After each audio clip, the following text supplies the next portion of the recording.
We hope you enjoy the show. 32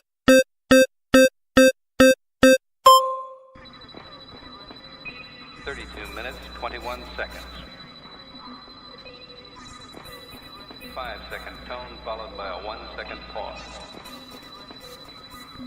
You are listening to Space Boy Universe. Okay, gang, let's go.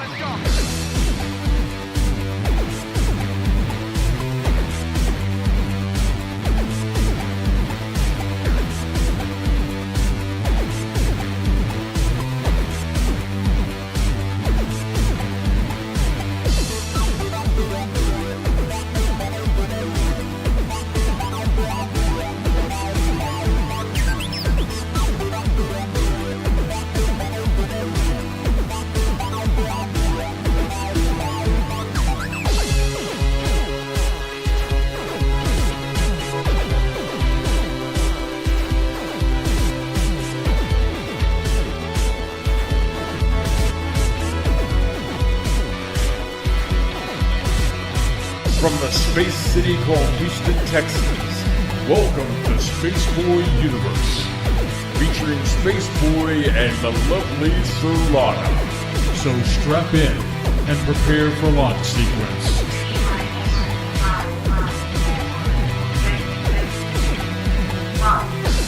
Greetings and salutations. I'm Space Boy, and across from me is the lovely Solana, and this is Space Boy Universe. It is May 25th, and we're on show number 3.30, and we're going to be talking aliens tonight. That's right, we'll be talking aliens. Anyway, as always, follow us on Twitter at the SBU Universe. Follow Solana at Solana. Follow me, that's Space Boy at Space Boy Music. Make sure to hashtag your tweets tonight with hashtag SBU Universe and hashtag Space Cadets. In addition to Twitter, you can find us all over social media. Just search for the word Space Boy Universe. Hey, Space Cadets, you'll want to check out the YouTube channel. That's right, we do more than the archive of shows there. One day, we'll even have a 2-Bit Gamer episode coming up, if we can ever remember to get the good camera to take with us. We will. There is also video content of SB Music, video interviews, and so much more. So hit that subscribe button and click that bell to be notified when new content is available. Can't catch a show live? No problemo. Take the SBU on the go with you via Spreaker, SoundCloud, iTunes, iHeartMedia, Spotify. Man, we are just all over the place, so you can't go wrong in finding SBU on the go. And on that magical note, let me bring in my lovely co-host, Solana. How are you tonight, Solana? Well, weirdly enough, I'm pretty stoked about tonight's show. And that's not like me at all. So yeah, tonight it might be a little misleading because my big love of the franchise Aliens. Mm-hmm. This is not talking about that, and it's also we're not going to be speaking alien like in an alien language. I think the show's title might be slightly misleading, but we will be talking about the subject matter of aliens, UFOs, ufology. There you go. It's been a while since we've tackled the topic of the subject matter, and we thought we would bring it back in, and since everybody enjoys that topic, and I've been waiting for something to talk about, so I've been actually researched this week and compiled notes that I typed out, so it's just like good old times, folks. Mm-hmm. And hi K28, hi Catalina. We have 2 faithful space cadets have joined us, so. And there's Bev over in our embedded web chat. Give me a moment to explain that and plug. You've got the options. We're live right now. We're live. Come over to Spreaker.com and look for Space Boy Universe. There's a chat right there. Mm-hmm. You're welcome to come there. We're there too. We're monitoring that.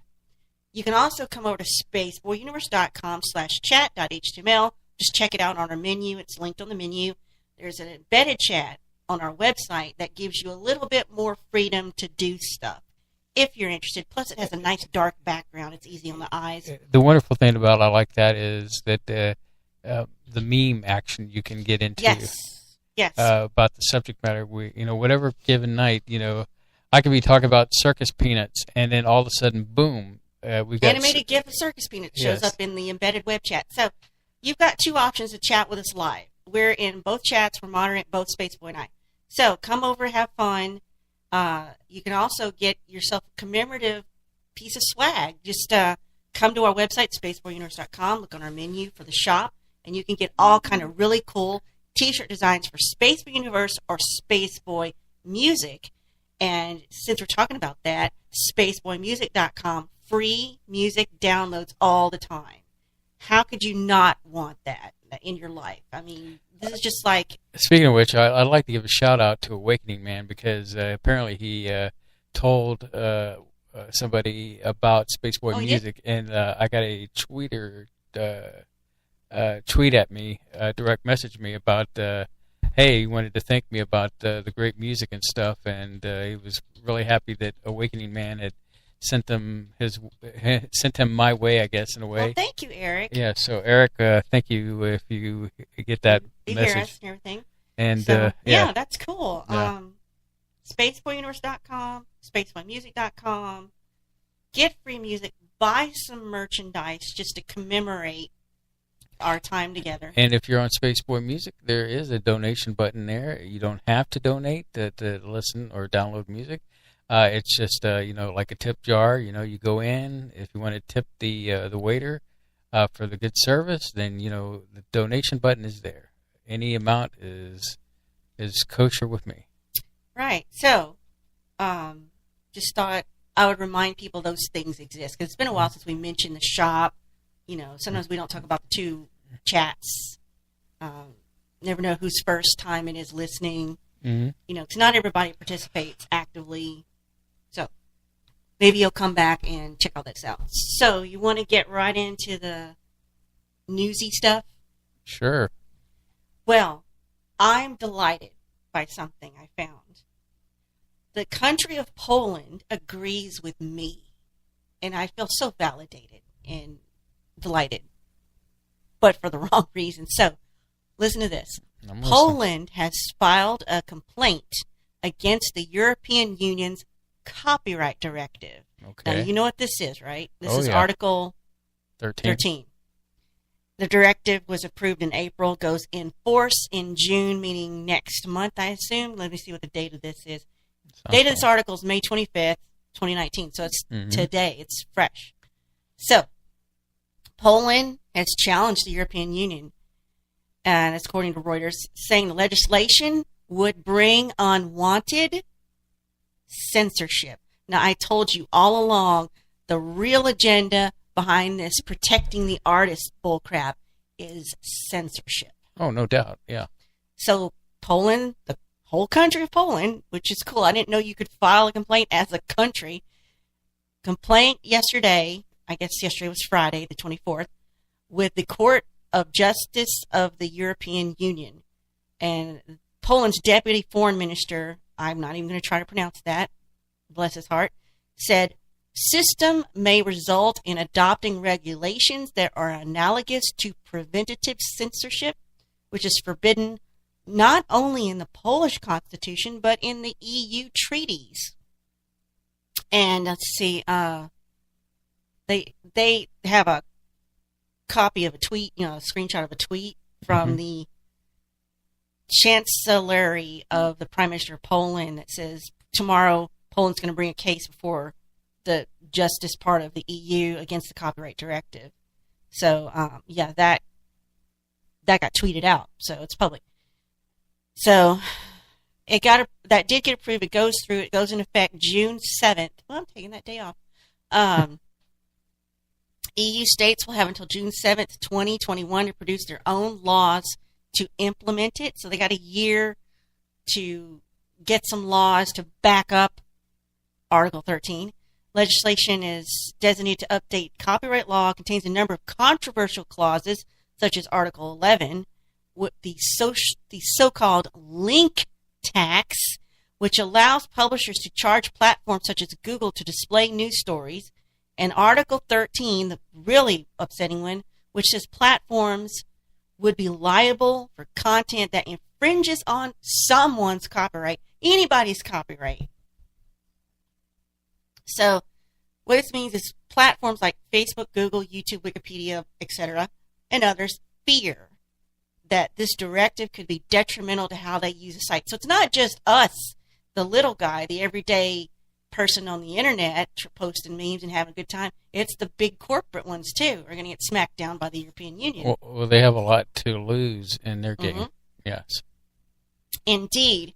So, content platforms like that are not liable for the content. They're just hosting it. They provide a platform. The effort to remove anything that's infringing on what's copyright, like music and pirated movies, the sites have to proactively ensure that copyrighted content isn't making it onto site.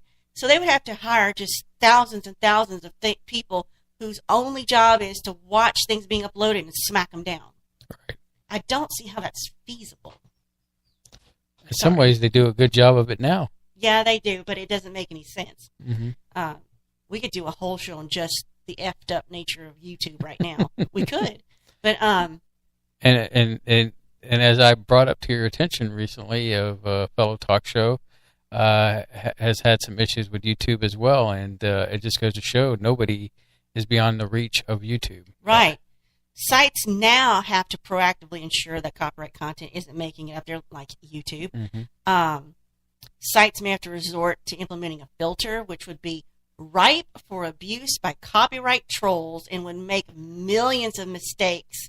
The technology simply does not exist to scan the internet's content this way. Even if we're talking about artificial intelligence, you'd have to teach that how to read for context, and that's something it doesn't do well, I've noticed. Mm-hmm. So anyway, things are moving forward with that horrible thing, but at least Poland sees what I see. The real thing is not copyright infringement, it's censorship. They don't want you making fun of them with their memes, you know? Everybody seems to get all butthurt because, they can't take a joke. Yeah. Next thing I was going to tell you is a little bit of pop culture thing. Hulu has ordered a horror analogy series based on North American lake monsters. I didn't know we had enough to base a TV series around it. Did you know? Here in America? Or I guess can't. Well, is it talking about, what is it, Pogo? The one they have in Canada? Well, that's Canada. It says North American. Well, maybe does that Canada is include North America. the continent, North America? Yes. Okay. So, it's a series based on Nathan Ballingrud's short story collection, North American Lake Monsters. Okay, so it's based on something that's written. It's not even just, random things they're collected. Mm-hmm. It debuted at the Sundance Film Festival. It's going to be, trying to get through this here, planned as an 8-episode season, produced by the same person that did AMC's Preacher.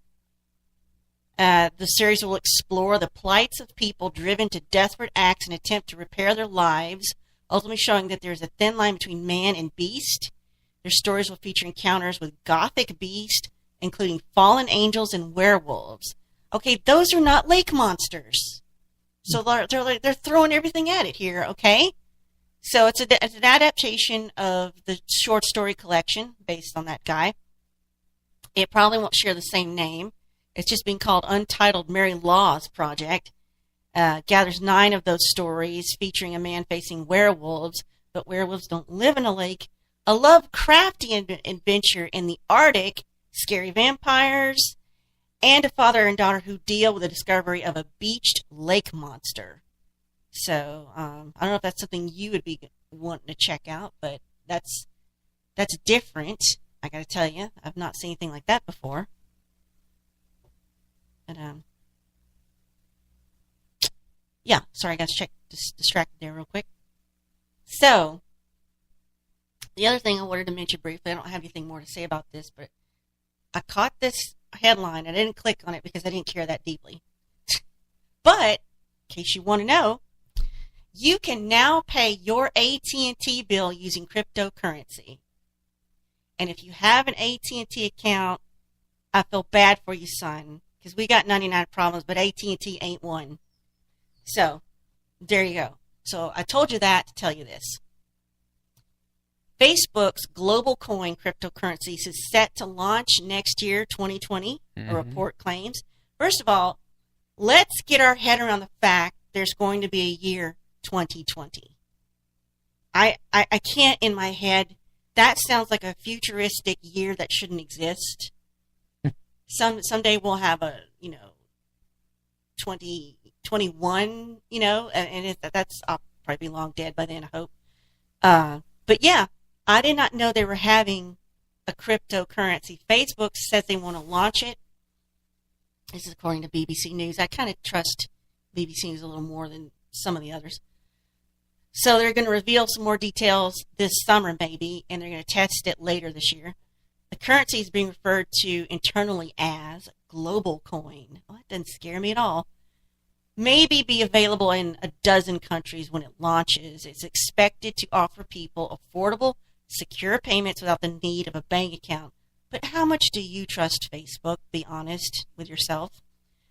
There is some things they're going to have to overcome to get this going, like technical and regulatory hurdles. They said that Zuckerberg met with the Bank of England's Governor Mark Carney to discuss these opportunities and risks for their currency, and they're going to have some challenges maybe in India, who's taken a hostile attitude towards virtual currencies. I wonder why. India's got a problem with cryptocurrency. So India is reported to be a key focus for new currency. Facebook hopes that India will allow Indian workers abroad to send money back home using WhatsApp. Isn't that interesting? So they've been in talks with us, the U.S. Treasury, as well as things like Western Union to discuss how to I was just do going to things say, legally. That'll definitely put a crink in things that, where you send money, like Western Union is a fine Well, it's example. definitely showing you that, first of all, cryptocurrency isn't going away. No. It's only getting bigger. And I still hold true to the fact that we're waiting for that expansion of cryptocurrency to go nuts and hit the Ceiling? the ceiling again. So, they heard all about Facebook wanting to do this last May. Mm-hmm. David Marcus, he was a board of directors for Coinbase. He used to be president of PayPal for a brief, 3 years. See, He was leading the company's blockchain division. I do the Coinbase. So the reports are saying that the currency could be designed to be a stable coin with value pegged to U.S. currency in an attempt to minimize volatility. That is a tough thing to say. Minimize volatility. But even without that, because that is associated with cryptocurrencies, and when they say, I guess this must be, it's worth this, it's worth that, it's worth this, like every day it's up, it's down, it's up, it's down, it's up, it's down. That's volatile. So Facebook has a lot of work to do to get its coin ready because their name's already mud right now for lots of reasons, not to do with cryptocurrency. Like, are you going to trust them to handle your money?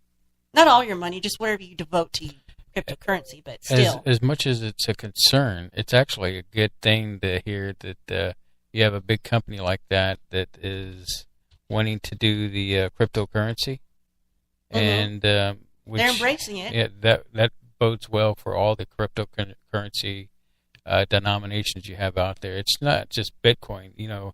So many people just say cryptocurrency. Oh, it's Bitcoin. No, that's one. That's type. A brand. That's a brand. One brand of it. There's Litecoin and Ethereum. Ethereum. There's at least 4 more. There's more than that I can think of. So. I'm diversified into, I guess, maybe 7 You of them. diversified your portfolio, baby. I'm in 7 different cryptocurrencies right now. Oh, wow. Yeah, I got into one that was like around 13 cents a coin. Yeah. Shoot. Yeah, so a small, when they say a small investment, you can invest in something like that. And that's the nice thing about cryptocurrency. You don't have to buy a coin, quote unquote. You buy fractions. But in that case, I bought like whole coins at 13 cents a coin. And so when that takes off, that'll be really a nice set of change for the little amount of money that I spent. It fascinates me that you do that. Anyway, so 2 more, but the next thing is, and oh dear God, please no news. FCC and DOJ may agree on a Sprint T-Mobile merger. How do I feel about that? I've been waiting for this, yes. Well, at least it's not Verizon or AT&T. So that's the surprise announcement that was made. Our good friend Ajit Pai, chairman of FCC, they put out this announcement. It's Hey dear, I keep losing you. You keep. Well, keep swinging it. I don't know if this is a real thing or not. FCC and DOJ must approve this, of course, which would cut the number of players in the U.S. telecom industry from 3 to 4, with Verizon and AT&T poised to keep the number 1 and 2 spots, respectively. Here's how I feel. I don't know how I feel about this. If it improves the performance of Sprint and expands their network, then I'm all for it. So T-Mobile's key promise is to roll out 5G wireless service to 97% of the country within 3 years. So I don't know if that's what's spurring all this. Yes, the 5G thing, it is. Scares me a little bit. In order for certain technologies to move forward, we need the 5G. Although you and I have concerns based on what we've read about the technology. What it can do to us. Yes. T-Mobile's agreement to sell Sprint's lower-price prepaid wireless service Boost Mobile is a concession that was revealed as part of this possible merger. Nevertheless, whether the DOJ files a lawsuit to block it is still waiting to be finalized. So, I don't know why they would merge. It says it'd be hard to argue that this will have a bad impact on the competition when FCC enforces these conditions. The DOJ will be clear on this unconditionally. I just don't understand why this is taking place. Is T-Mobile in danger, or I don't know? No, it's a perfectly good situation. You got a company that's got some money. They are merging to be more competitive against the other top two. I don't know. I don't understand why you're concerned. I don't want it to mess with our service or our price or anything. We're not going to get our service messed up. Well, I don't want 5G either. So. Well, you won't have to worry unless you upgrade your phone. Well, that's going to happen at some point because it's starting to go I'm bad. sure it will, yes. But let's talk about something happy-ish. What do you got? Star Trek. Picard's Vineyard pays off one of TNG's best episodes. And that's the episode where he comes home because he's just been taken over by the Borg. Mm-hmm. And he's just trying to recuperate. And he goes home to his family's vineyard in France. Right. And so they're taking from that episode, Next Generation, and they're expanding on his role, I guess, after he retires from Starfleet. Right. And I guess there's some big thing in there we don't know. In that episode, or well, in the what he's been doing since he became an admiral. Well, if you base it upon the first Star Trek movie that was the J.J. Abrams Star Trek or Kelvin universe, you have a book that was Countdown to Into Darkness, or it was something else. But anyway, it describes how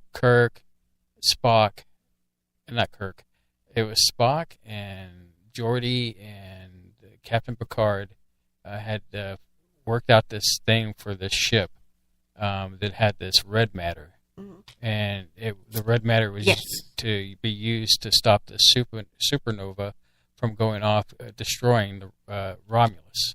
And of course they failed, but what happened was... Is that graphic novel? Yeah, it's a graphic. Yeah, I remember now. And what happened was this black hole, if you will, or portal of time opened up and sucked the Nero's ship into it, and then so did Spock's ship, and that's how you get Spock. That's how we get the 2009 timeline of movies. The branching off.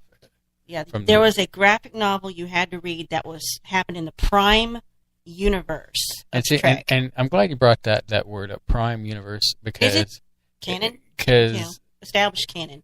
it makes you wonder if Picard is all messed up because of the Romulan situation, then that should be the Prime Universe, because it wouldn't have taken place in the alternative universe, the J.J. Abrams / Calvin timeline.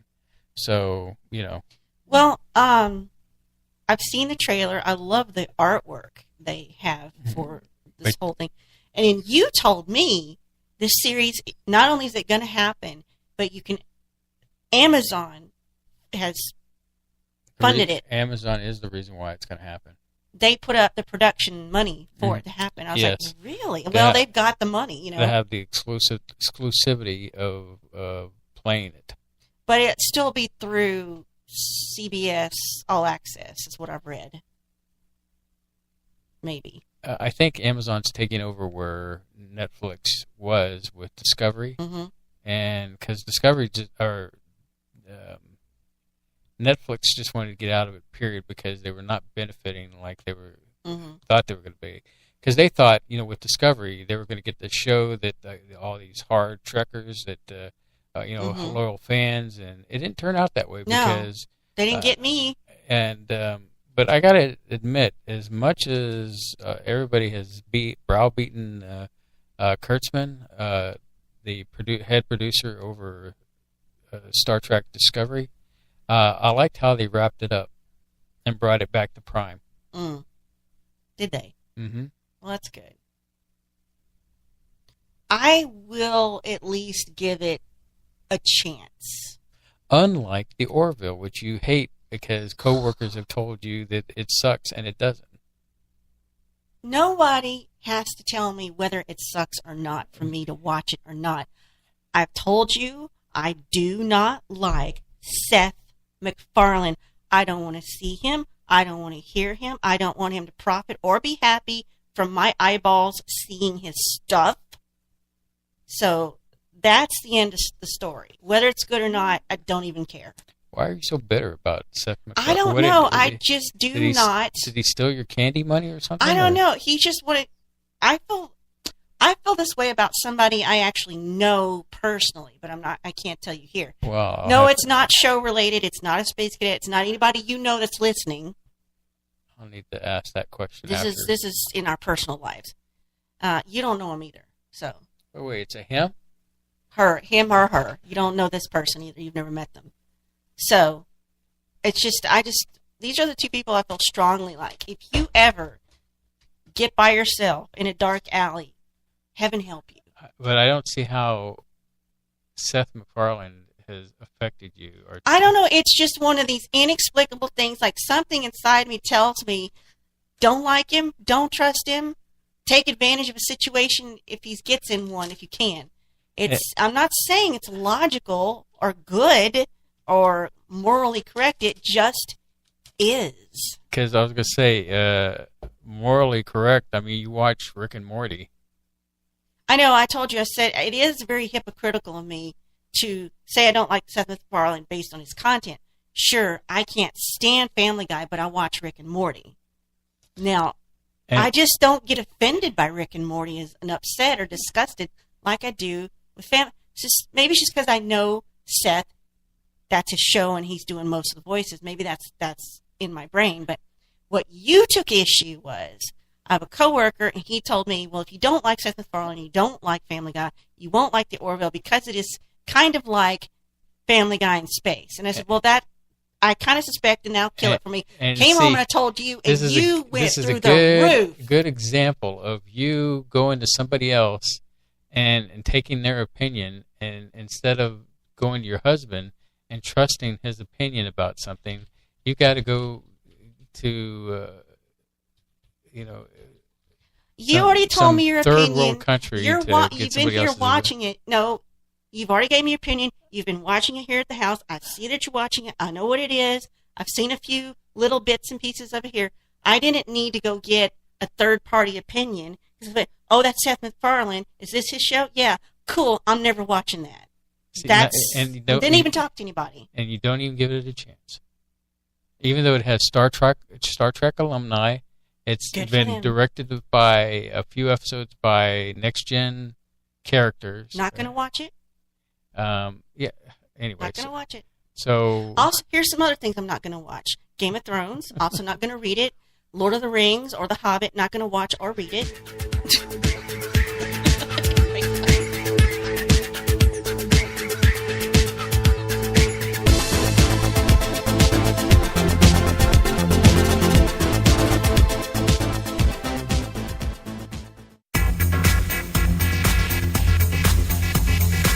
You are listening to Spaceboy Universe on the SBU network. Explore the universe with Spaceboy and Sir Lana. This is author Jordan Root. You are listening to the Spaceboy Universe. This is K28, and I'm listening to Spaceboy Universe. Hi, y'all. This is Lori calling from Texas, and I love listening to Spaceboy Universe. Hey, this is Dave Cruz, host of Beyond the Strange, and you're listening to Spaceboy Universe. This is Wendy. I'm listening to Spaceboy Universe. Hey, y'all. This is Lorelai DeLille. I listen to Spaceboy Universe. Don't you? Tell your mom and them I said hi.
You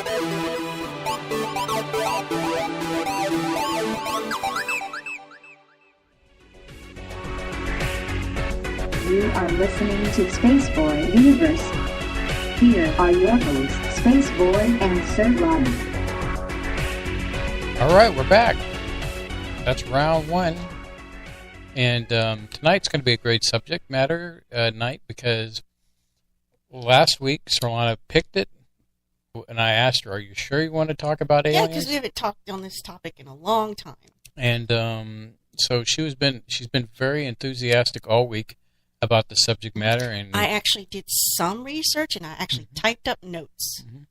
It's like old times. I'm sure in our conversation tonight we'll talk about Stanton Freeman. Still saddened by his loss. Yeah, don't give away too much. No, that's all I wanted to bring up is that if you're expecting aliens and... Yeah, no, hold on. Yeah. You don't know what I was about to say. As always, you're trying to jump the gun. I don't want you to give them wrong information. Yeah, I'm saying this isn't James Cameron's Aliens. This is not the 40th anniversary talk about aliens. Although you'd like to do that, wouldn't you? Oh, it'd be nice, but... we could. I could just go, okay, that's nice, dear. We could do that. It's like I do in real life. So anyway, I'm going to turn it over to Solana so we can kick this event off. Well, there's a few nuggets in here. I can't wait to get your opinion on Space Boy. And I deliberately did not go into any detail with some of these. That way, this conversation could be, fresh and interactive with each other. Now, this is a broad topic. I'll just say that here's what I approached it. I was like, what's the latest going on with ufology, UFOs, or, alien encounters, or kind of like that. So I just waited and went through, and when something caught my eye or I learned something new, I included that. So this could be content you, the listener, already know. Who knows?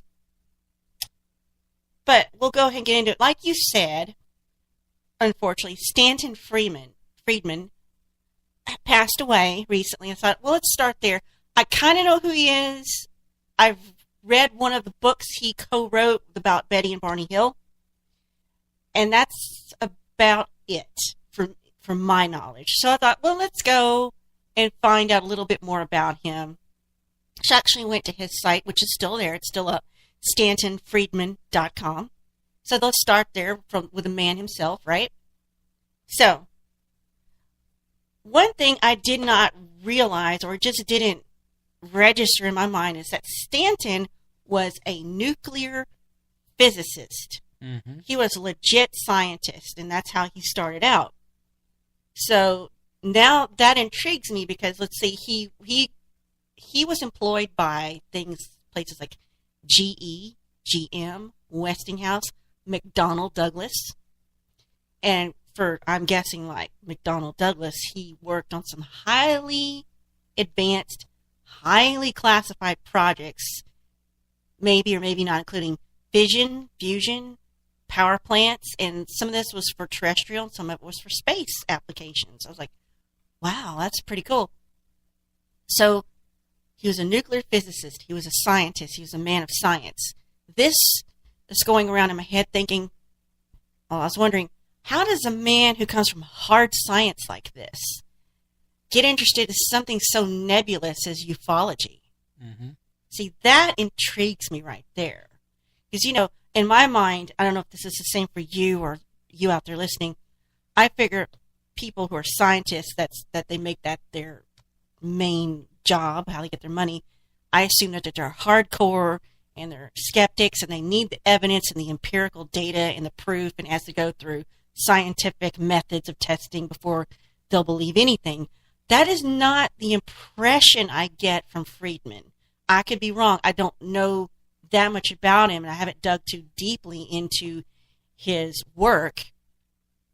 But just the fact that he got into the subject matter back in 1958, and in the late 60s he started lecturing about the topic in this country and in Canada, and he wrote more than 90 papers, articles on that subject matter while he was still doing all his sciencey stuff and research and projects. he had been on Larry King twice. So he's not unknown. And like I said, he co-authored several books on ufology and Roswell. He also had a very controversial book on Majestic 12 topic, MJ-12. And he famously co-authored that book about Betty and Barney Hill's abduction. Now, I did read that book. I believe Betty and Barney Hill is the first really well-known documented case of alien abduction in this country. Maybe. I didn't go look that up, but I read that book, and that was pretty freaky what happened to them.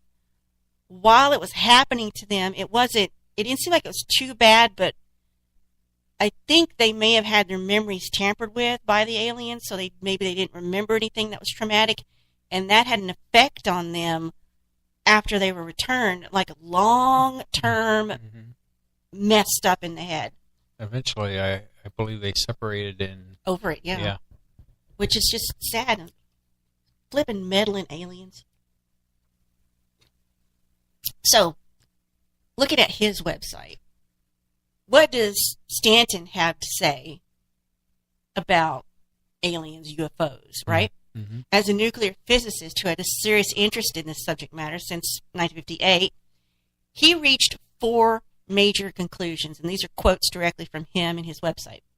First conclusion he reached: the evidence is overwhelming that planet Earth is being visited by intelligently controlled extraterrestrial spacecraft. In other words, some UFOs are alien spacecraft, most are not. So I'm guessing he's saying not everything you see is extraterrestrial. Some of it's our stuff. Is that what I'm inferring? Because he would know because he worked on stuff, Mm-hmm. Second conclusion he reached: the subject of flying saucers represents a kind of cosmic Watergate. Oh, I love that term. Cosmic Watergate, meaning that some few people in major governments have known since July 1947, when 2 crashed saucers and several alien bodies were recovered in New Mexico, that indeed some UFOs are ET, as noted in 1950, and it's the most classified U.S. topic. Now, do me a favor, listeners and Spaceboy. Try to remember that statement. 2 crashed saucers and several alien bodies were recovered in New Mexico, July 1947, because I'm going to come back to that in a little bit. And there's going to be another answer to that. The third conclusion that Stanton came to: none of the arguments made against conclusions 1 and 2 that we just stated by a small group of debunkers such as Carl Sagan, my University of Chicago classmate for 3 years, can stand up to careful scrutiny. So he's saying people like Carl Sagan that try to debunk the conclusions he's come to, they don't do well when arguing against it, he's saying. They won't stand up. And the fourth conclusion that Stanton Friedman reached about ufology: the flying saucer story is the biggest story of the millennium. Visits to planet Earth by aliens and the U.S. government's cover-up of the best data, the bodies in the wreckage, for over 50 years. Again, he's alluding to, I believe, Roswell crash. So bear with me a moment. I don't have something open that I should have open. But now, while I was looking at Stanton Friedman's website, something caught my eye, because he has a few articles that are still published. Mm-hmm. Wait a minute. As I say, that better not be Microsoft Edge, I swear to God. It's opening Firefox like a sensible computer. Okay. So I'm on Stanton's site still, and I caught, in the menu drop down, I caught this article called Bob is Bunk, or something like that. He's talking about Bob Lazar. And here we are again about Area 51. I'm like, okay, what does Stanton Friedman have to say about Bob Lazar? So I read the article, which is not very long. That's the thing about the stuff on his site, the articles he posted are not very long. So from the tone of this article about Lazar, it's clear to me that Friedman did not believe a word Bob Lazar said about his own story. But also, Stanton questioned Bob's credentials as a physicist. And I'm going to quote this because this is where Stanton's coming from. Stanton said, supposedly, he, meaning Bob, figured out how saucers work using element 115, matter/antimatter, etc. He, meaning Bob Lazar, was able to steal a small quantity of 115 from the 500 pounds available, but this was stolen back, which I'd have to go dig into this story. There was indeed an announcement in early 2004 about the production of 4 atoms of element 115 by operating a huge European accelerator for many weeks. It has a very short half-life, so there is no way to accumulate pounds of it. He's saying, you didn't take 115 from 500 pounds because 500 pounds can't exist, is what Stanton's saying. He, meaning Lazar, supposedly came forward with this story despite the death threats because he thought the public has a right to know. Videotapes are available with Lazar's claims. So this is an actual physicist, coming at Lazar. I'm like, well, that can't happen. You're wrong. That's right there. It's like, you can't be a scientist because that's incorrect. So, oops, sorry.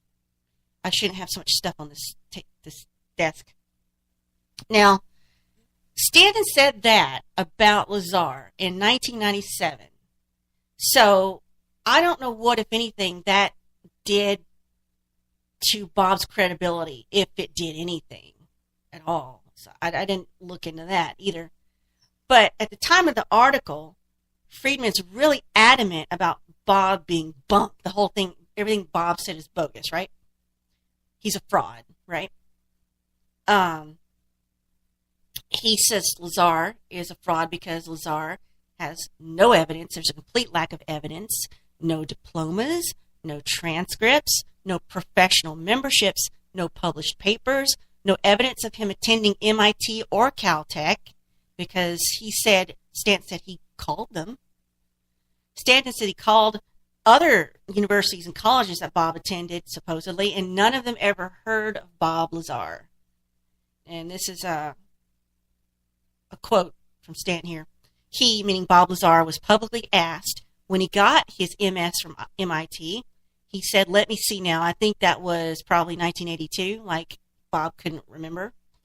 Nobody getting MS from IT would not know the year immediately. If you've got a master's, you'd remember when you graduated, wouldn't you? He was asked to name some of his professors, and Lazar said, let's see now. Bill Duxler will remember me from the physics department at Caltech. Stanton said he located Dr. Duxler. He's a Pierce Junior College physics professor. He never taught at Caltech. Lazar was registered in one of his courses at the same time. Lazar was supposedly at MIT. So he's saying this guy was his professor at Caltech. He's his professor at a junior college. So that's an outright lie that Lazar supposedly said. Now, Stanton found out that Lazar did graduate from high school, but not with his class. And the only science course he took in high school was chemistry. Now, I don't find that particularly damning against Lazar as the whole lack of evidence thing. That's more damning, lying about your degrees and who was your professors. And then not getting your science right. That's more damning evidence, but, Okay, here's the part where I'm going to interject. What was that one thing we saw on Netflix about Mad? Was it Mad? Was it Mad Men? About the guy, Richard Doty, I believe. Yeah, that'll come up in a minute, too. And him making that guy go crazy. And so I'm just saying... I'm trying to look up the name of that. What's to say that there's not something where government, has these people that come in... Oh, well, yeah, I'm about to get to that. And whitewashes the history of an individual. That's in here, too. He also said Lazar's claim the government wiped his civilian records is absurd. Now, this could be Stanton having too much faith in our government. I don't know. So you could argue that too. So Stanton said when Lazar declared bankruptcy in mid-1980s for almost $300 million, he listed his occupation as self-employed film processor. With MS degrees from IT and Caltech, how can you be unemployed and be working as a film processor? Caltech would not have accepted him for an MS program if he already had one from MIT. He said, Lazar's propulsion scheme sounds good, like many science fiction stories, but it makes no real sense, especially in the view of how difficult it would be to add protons to number 115. Gravity wave amplification sounds great, but what does it mean? He would have not gotten a compartmentalized security clearance having operated a brothel. And I was like, record scratch. What is he talking about? Lazar operated a brothel? Mm-hmm. And so... Go ahead. I was going to say, it sounds like, Stan just basically just wanted to cream this guy. To dismiss him altogether.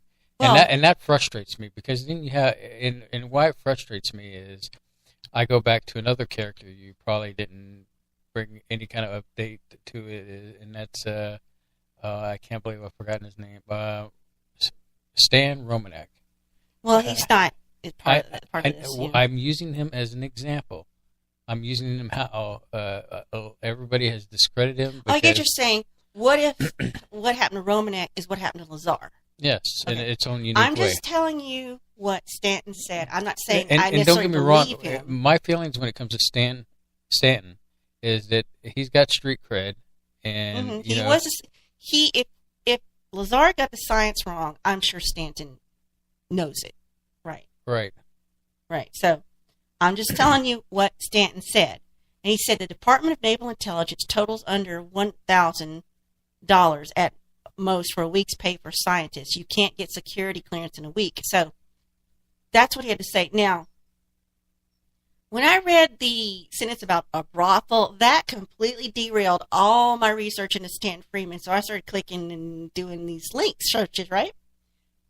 Now, I have not delved even in the shallow end of the topic of Bob Lazar. We could do that, but I feel like it's been well covered. What could we possibly bring to the table on that subject matter? I know who he is and who he's supposed to be and what he claims to have seen and done and worked on, and that's pretty much it from me and my knowledge. So, I had to go duckduckgo.com and look on this. So when Friedman stated you can't get security clearance if you own a brothel, I'm like, okay, we got to go check this out. So, trying to open. Oh, that link didn't open. Excuse me a second.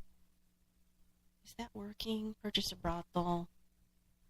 That's the one I want right there. I'm trying to get this link to open, but it misfired.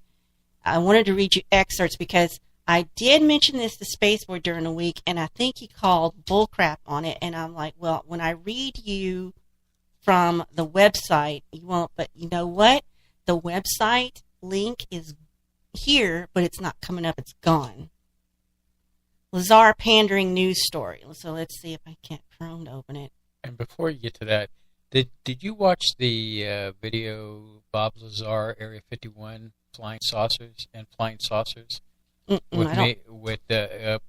guess directed by Jeremy Corbell. I know about it. I just have not time to sit down and devote time to it. Which even had Robbie Williams in it, the singer. This monitor's haunted. So anyway, Robbie Williams is in everything to do with UFOs, I've noticed. He was in the updated thing about Skinwalker Ranch. Yes, he was and part of that. I guess we must have watched the Skinwalker Ranch thing. No, but the other thing, there is something on Amazon about it, right?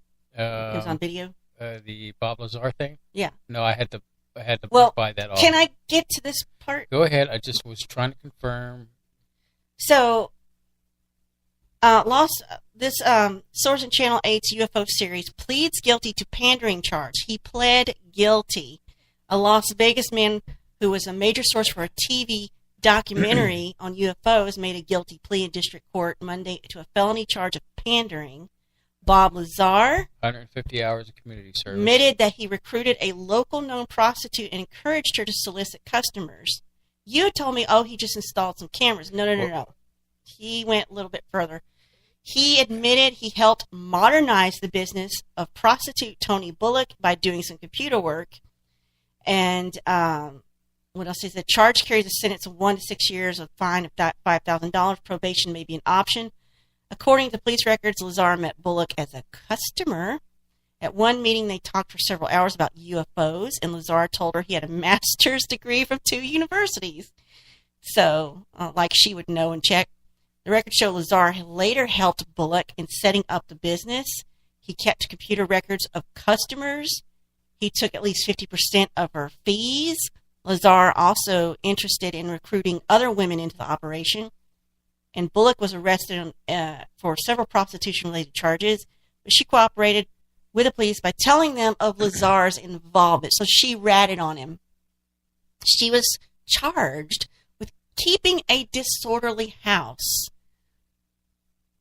God, I hope they don't come here. So basically what you're saying is just because this man was involved in a prostitution ring that was in, Nevada? Mm-hmm. Which is totally legal in Nevada. Then he shouldn't be trusted 10 ways to Sunday as far as when it comes to his claims of being part of Area 51 and working on the sports model. Well, he also videotaped customers and retained records of their license plate numbers. That may not be legal. And 2 of the Newport Cove apartments were connected through a hole cut in a wall. So that's kind of like vandalization of rental property. Customers were photographed in a waiting room.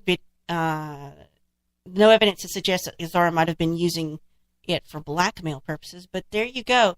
There's something I learned about Bob Lazar. Didn't know. Yeah. How about them apples? What a way to cut to go to break. Mm-hmm. Before it starts getting heated. And the thing I have to tell you next is the thing I've been waiting all week to tell you. Well, hopefully I won't get too excited here, but we'll see when we come back.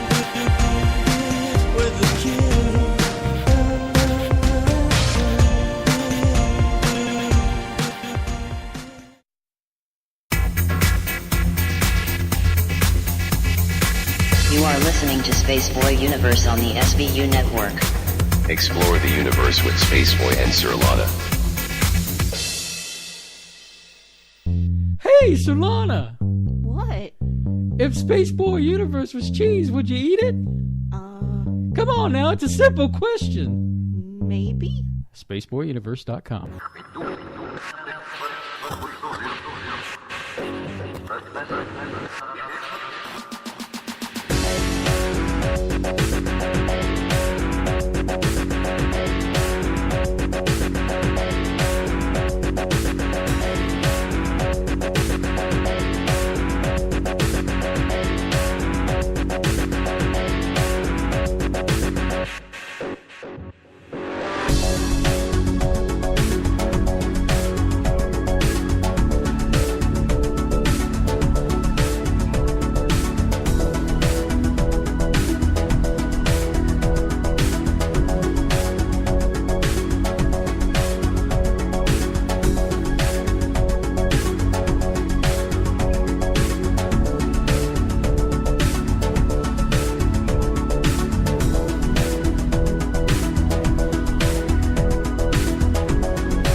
You are listening to Spaceboy Universe. Here are your hosts, Spaceboy and Sir Lon. The name of that movie you're talking about is called Mirage Men, that talks about Benowitz and Doty, and the mind games that Doty was playing on them. That was terrible what they did to that guy. And then I was asking about Bob Lazar. I couldn't remember what it was Bob Lazar he said that he had done at Area 51. So you're refreshing my mind about that. He had seen craft, different models of different craft, but the problem I couldn't remember is he didn't say if they were extraterrestrial or if they were just back engineered craft. Well, the way he described it is that he didn't accept it as like, oh, these are from another. He just figured it top secret. They had just top secret aircraft. Well, he might have been on the right track in thinking that, and I'm going to tie this in. So, speaking of Area 51, which is what people like to do, and I told you, remember about what Stan Freeman said about, we've been lied to for 50 years about Roswell. Well, I think Stanton might have been lied to as well, unless he had some insider info. So, the first thing that caught my eye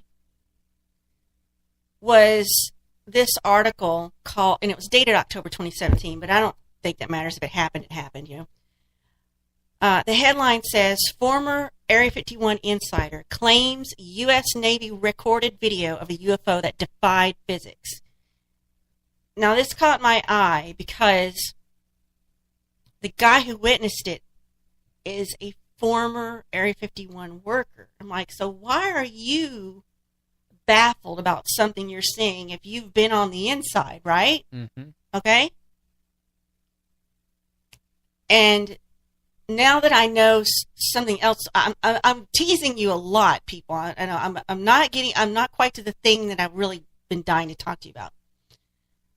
So, this person that saw this physics-defying object was a former senior national security chief, Chris Mellon.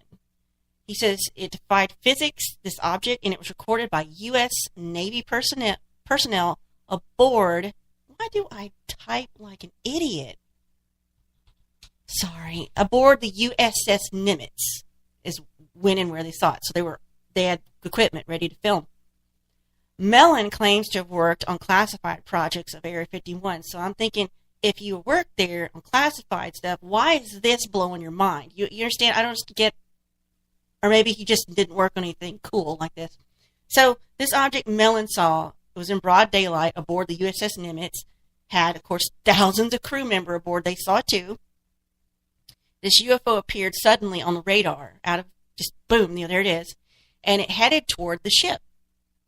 So naturally, they just went on alert, like, this thing's coming at us, So they tried sending a radio signal to the object, got no response. So what's the next thing they do? You send out 2 F-18s to intercept it, and that's what they did.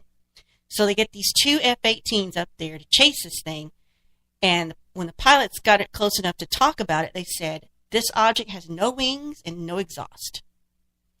Mellon said this thing was up there for a while, and it was white, oblong. He estimates 40 feet long, maybe 12 feet thick.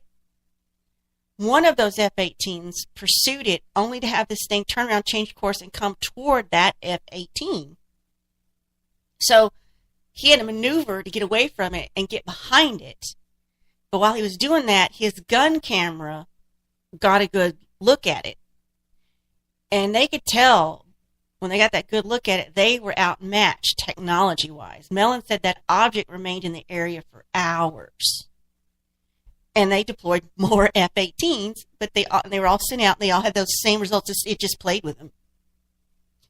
Again, Mellon worked at Area 51 and thought this was weird, Maybe he just, pushed papers around or something. So he thought they should investigate this. That had me wondering, maybe he wasn't privy to some cool stuff, If you worked at Area 51, what do you consider to be weird, So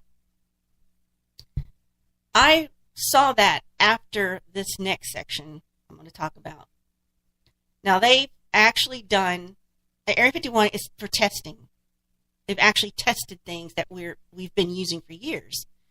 And they actually tested circular aircraft at Area 51. But then they said it's just too dangerous for a person to try to pilot a circular aircraft. So they just gave up on it. But keep that in mind. Maybe not every UFO is extraterrestrial, but Stanton said that too. Maybe they're testing something. So, now, this next section, I want to give you a word of warning. There's going to be some upsetting, disturbing information in this. So, if you can't handle it, you may want to come back maybe after the next break. I don't know. But just know that it's kind of sick. But this gives another possible answer to what happened in 1947 in Roswell, New Mexico. All right, so how did this all start with me? It's YouTube's fault. YouTube serves up me things every day. I go, where do you even get this from? But of course, YouTube knows I want to see it. It knows me. I have a weird relationship with YouTube. So YouTube served me up this clip of the Joe Rogan Experience, which is a podcast that has video of Joe Rogan. He interviews different people. So he had on journalist Annie Jacobson, and he wanted to ask her about her book, which is The Military History of Area 51. So, turns out I have this book on my Kindle and forgot all about it and didn't read it. And the crazy thing is I have no memory of purchasing it. How or why or when. I guess I could look that up, but it feels like it appeared on my Kindle out of nowhere. I'm sure it didn't, but so I do intend to go back and really read this book based upon the things she said in this interview. And then after that interview, I went and looked her up. She has lectures where she's talked at different conferences. So go look her up on YouTube, Annie Jacobson, and you can hear her talk about this book and her other books. So I think it's worth your time if you're interested in this topic. But Jacobson stated on his podcast and in her book information I have never, ever heard of pertaining to Area 51 and Roswell, aliens and ufology. And I am a total novice when it comes to aliens, ufology, paranormal, and knowledge and research. And I'm okay with that because I have interest in other things. So if I don't know something in this topic, that's a given. But based on her interview with Joe Rogan, he kept focusing on the last 12 pages of her book. So like, I have a book, I'm going to go read the whole entire last chapter. Whoa. So, the disappointing thing is there's not really anything alien going on at Area 51, and there never has been. But it is an area of testing and of great national security importance. And it is top secret. But of course, it's not secret anymore, but the things that go on there are. And some of their secrets are way more upsetting than aliens. I hate to tell you this. So when she was on Joe's show, she kind of, I don't know if she was teasing this or just, being frustrated with Joe. She teased about these last 12 pages of her book being some kind of big reveal. Well, I'm going to tell you what, I'm going to reveal it to you so you don't have to go through this. So I went directly to the last chapter of her book. Interesting enough, it starts talking about our government wanting to go after Osama bin Laden. And Area 51 is involved in this. So, what they want to do, they wanted to get bin Laden, but, they didn't want to take out everybody around, innocent people, which that shocks me that our government actually cares about that sort of thing, which is good, but I'm shocked. So, they found a remote section of Area 51, and they constructed a full-scale mock-up of bin Laden's compound in Afghanistan. What they had wanted to do was try to use some kind of combination of a Predator missile and drone technology, because they did not want to miss the target, so to speak. And so in this chapter, Jacobson says for years, maybe even, the Air Force thumbed their noses at drones and drone technology, because the Air Force, our Air Force's pride and joy is the pilot, not some robot. But there has been drone testing at Area 51 for decades. Way before we knew about it, or ever saw it, or heard about it. They had been testing drone technology at Area 51. So that's what's been going on at Area 51, among other things. So, we have been using them since the 1990s in practical applications on several missions. But we, the public, would not know about drones until 2002, when a Predator missile targeted and took out a section of Yemen to get, and I'm not sure about the pronunciation here, Qaed Salim Sinan al-Harathi and 5 of his colleagues. These guys were behind the bombing of the U.S. Cole. That drone hit their target, and it was the first visual proof of a drone strike. So, that tech came out of testing from Area 51. So there's been decades of research and development there. Now, I know it's not glamorous and interesting as Bob Lazar looking at spacecraft or S4 or what do they call those things underneath there? Now, I learned from this last chapter of her book, although a drone is unmanned, it doesn't mean it's not piloted. The piloted is operating it, sitting at a computer 30 miles south of Area 51. I also learned the one thing our government fears most is weaponizing space and losing a space-based war, which is interesting based on some information I found out later on, which I'll talk about. But also in this last chapter of Jacobson's book, I learned about a man called James Killian. What a cool last name. He was President Eisenhower's science advisor. And he said that the book said that Killian was a man with so much power, he was not required to tell the truth to the Congress. Boy, Vannevar Bush would have loved this guy. Now I'll talk about that later. And I mean, dang, Killian had some far-out ideas like satellite bombers and bases on the moon. And wait till you hear what I have to say about that later. But Killian did think weaponizing space was a bit reckless, and putting nukes up in space would not work well just because of the logistics of it. Talk about an understatement, it wouldn't work well. By the way, this is like 1958 when he's talking about all this. He explained why dropping bombs from space wouldn't work ultimately. It's too much to get the ICBM into space and get it ready, blah, blah, blah. Well, you know what? He gets proven wrong in 2011. From 1958 to 2011. So President Clinton had this post-Cold War agreement with the USSR that we wouldn't use space as a war theater, and they agreed too.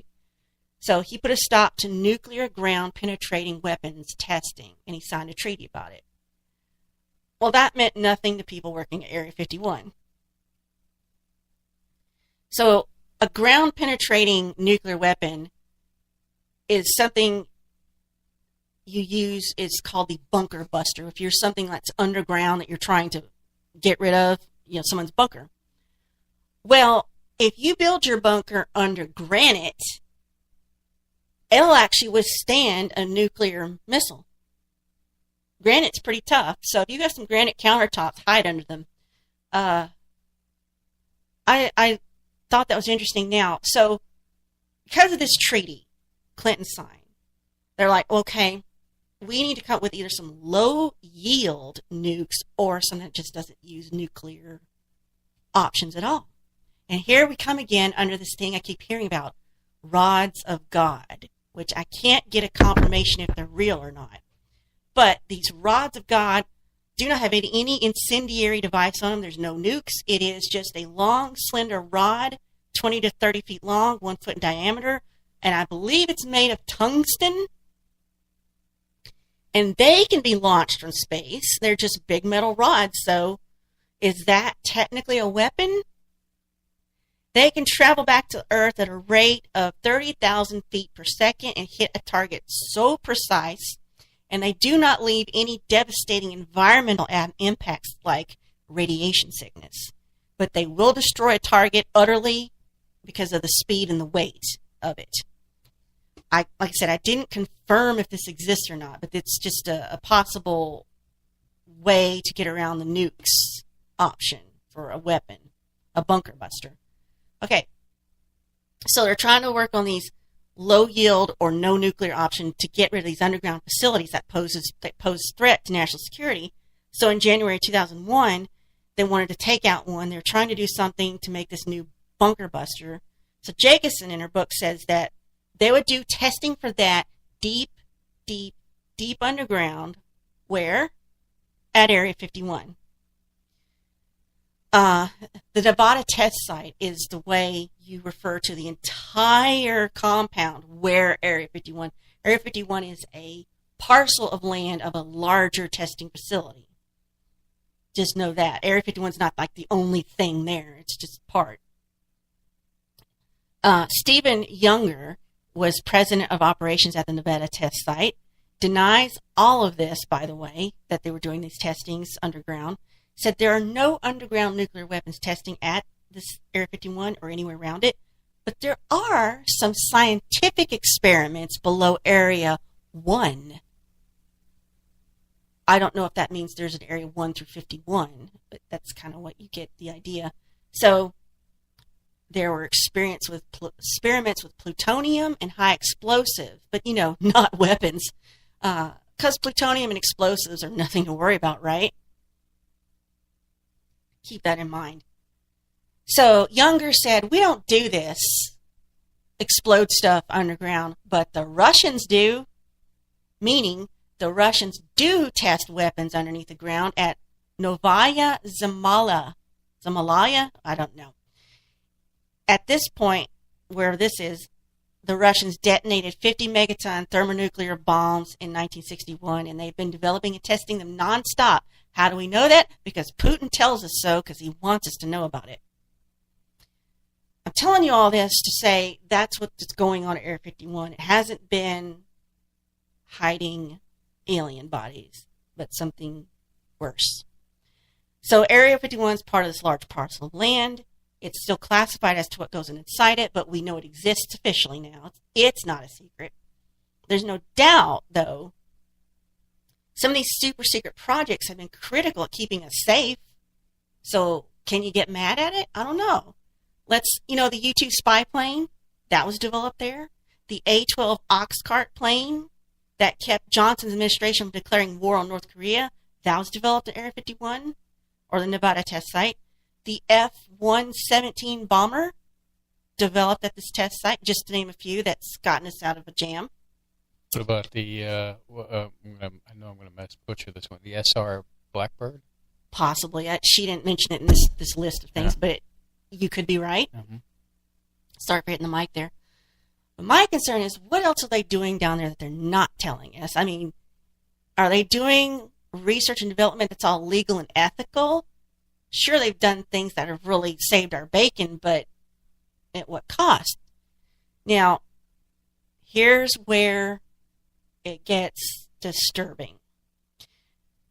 So, in this last chapter of Jacobson's book, she explores one possible scenario that should have never been authorized, and it should not be kept secret any longer.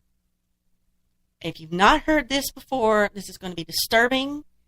But if you're already familiar with the work of Dr. Joseph Mengele, you know where we're about to go. So once again, this is upsetting, shocking, a little demoralizing. If you don't want to listen to this, maybe come back in 20, 30 minutes. So we're still talking about Area 51. Let's go back to Operation Paperclip. Spaceboy, would you like to just briefly summarize Operation Paperclip? Because I'd love for you to have a chance to talk. Basically, Operation Paperclip is when we took the German scientists and brought them here to America to work on our own rocket to the moon, quote unquote. Well, amongst other projects, things. Yes. But they were, perhaps you could say, war criminals. They were worked for the Nazis. So that's who we're talking about. So it has to do with Operation Paperclip. Bring in these German maybe Nazis, scientists from there. And also the USSR did that too. They poached some too. And they actually got us into space and helped us win the space race. Mm-hmm. But Jacobson points out that was our deal with the devil. She said our federal government is covering up those scientists' original crimes. And she states that there are about 600 million pages of information about our government's post-war use of Nazi scientists / criminal expertise, all of which was classified until the year 2011. And the reason Area 51 had been such a huge secret until President Obama said it's not is because of all the super secret tech they developed. But even that wasn't the biggest reason why they kept Area 51 hush-hush, is because of one program. And this is the possible answer to the biggest WTF question in our history, human history, I think. The project came about because of the remains from the Roswell crash, or rather what they found at that site in 1947. By the way, that crash and the bodies, that predates Area 51. Area 51 was created in 1955 when it was finished, and the Roswell incident was in 47. Now, Jacobson says that Area 51 is named as such not because it is a randomly chosen quadrant, but because of the 1947 crash remains from Roswell were sent from Wright-Patterson Air Force Base to a top-secret spot out in the Nevada desert in 1951. So they named it Area 51 because in 51 they got something sent to them that was history-making. She also points out in the book, everyone involved in that incident is now deceased, conveniently. And to this day, our government refuses to admit that that crash ever happened. But Jacobson got the testimony about what really happened off of one person who participated in this project that came about because of the incident. Her witness said he was one of the elite engineers from EG&G. Okay, so it's July 1947. The Army intelligence starts efforts to go get those crash remains from Roswell. The crash was a disc. It was some kind of crashed craft. There was 2 crash sites, and they found bodies alongside the debris, and the bodies were not aliens. They were not extraterrestrial. They were not even consenting air personnel. They were human guinea pigs. Yes, they were small bodies, like child size, humans, all under 5 feet tall. They were grotesquely deformed with large heads, oversized eyes. They looked like they were not healthy humans, in other words, but 2 of the survivors were in a coma but alive. Now, as we know, everything from there was sent up to Wright-Patterson, and it all stayed there till 1951 when it was sent over to the Nevada test site in the new Area 51. It was received by these EG&G engineers, and now the Atomic Energy Commission is in charge of it all, and the AEC for short was best equipped to handle a secret like this because it was one that would never be declassified. So they set up a house or a secret facility just outside of the test site in Nevada to a very remote location, 16 miles northwest of Groom Lake, where no one would just, happen upon it. Only 5 people had keys to this facility, the engineers, and they told these engineers this is going to be the largest, most clandestine program since the Manhattan Project. And they were going to put a guy over this project that was in charge of that project. 200 points if you can guess who this man is. MJ12 ring a bell? What about the word mimics? All right, if you answered Vannevar Bush, give yourself 200 points. And why was he in charge? Well, maybe it's because of his whacked out belief that scientists should hold meritocracy, meaning a scientist shouldn't have to answer to anyone and just be, doing science. And isn't that attitude just perfect for covering up one of the most messed up situations in our history, like the Roswell incident? So, I would love to tell you more about this, but I see that we're up against hard break, and I don't want to get more into it before, I have to be stopped. Is that all right? Sure. Yeah, okay.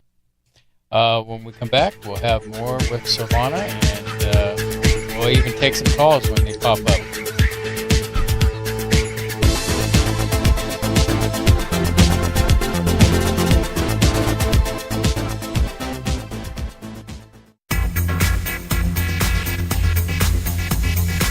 You are listening to Spaceboy Universe on the SBU network. Explore the universe with Spaceboy and Sir Lana. The epic battle begins this Friday.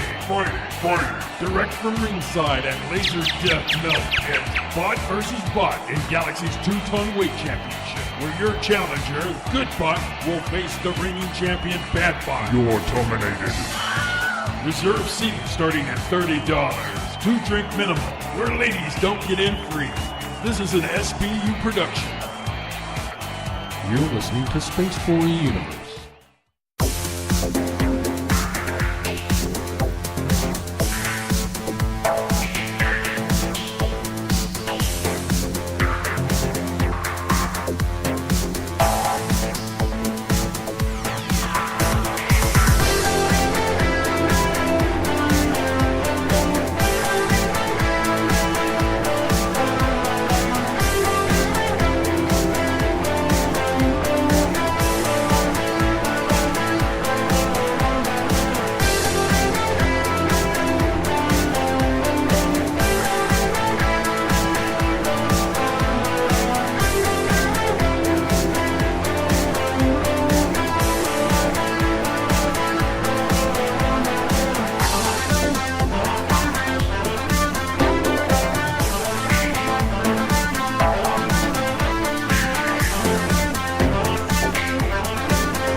You are listening to Spaceboy Universe.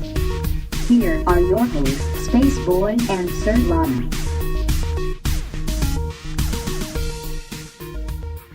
All right, we're back, and Solana's trying to swallow down whatever she's eating over there. It looks like ice cream, or it could be cereal.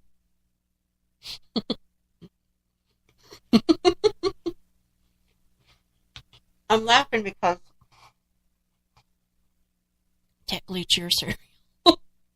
Okay. But I'll replace it. You know I will. I'll replace it. Fruit Loops? No, better than that. Crunch? Raisin Bran Crunch? Oh, God, why would I ever eat Raisin Bran Crunch? I'd have to be desperate and homeless. That's better than Fruit Loops. Yeah, I don't see... the Lucky Charms. Yeah, you're right. You don't need to replace that. I saved those. Yeah, but it was sitting there for a month. It was not sitting there a month. Okay. So, let's see. It's 1951. No, it's 2019. It's 1951 in my mind. We've just formed Area 51 because they have sent the deformed bodies of these humans from this crash remains from 47 from Wright-Patterson Air Force Base to Area 51. They put Vannevar Bush in charge of the project in response to receiving these, remains and these crash things. They've hired 5 EG&G engineers, 5 men, and only these 5 people have access to this facility. So, that's a recap. So, Vannevar Bush, if you don't know, was President Roosevelt's most trusted science advisor during World War II. So he did do some good for our nation at the time, but I also associate him with some shady stuff like MJ-12. So anyway, at Area 51, this operation they're going to, this project would have no name. It would only have a letter and number designation like S4 or Sigma 4. So what are these 5 guys doing there? Well, they're not making hamburgers and french fries, I can tell you that. The first thing they did when they got all this stuff from Wright-Patterson, the first thing they had to tackle was that crash disk, to back engineer it.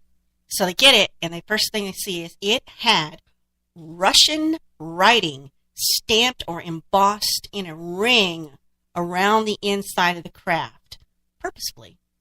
So these EG&G engineers were told that no one at Wright-Patterson and none of the paperclip guys could figure out how this craft worked, how it hovered, how it actually flew. So that's their first task, backwards engineer this thing, or reverse engineer, sorry. I think that's the more correct term. Second problem was, what are these child-size aviators? So these 5 engineers had to view bodies, and they were warned about the seriousness and the secrecy of this. So these engineers were told this would be shocking, this would be disturbing. 2 of them had been, recovered alive, but, in a coma out of it.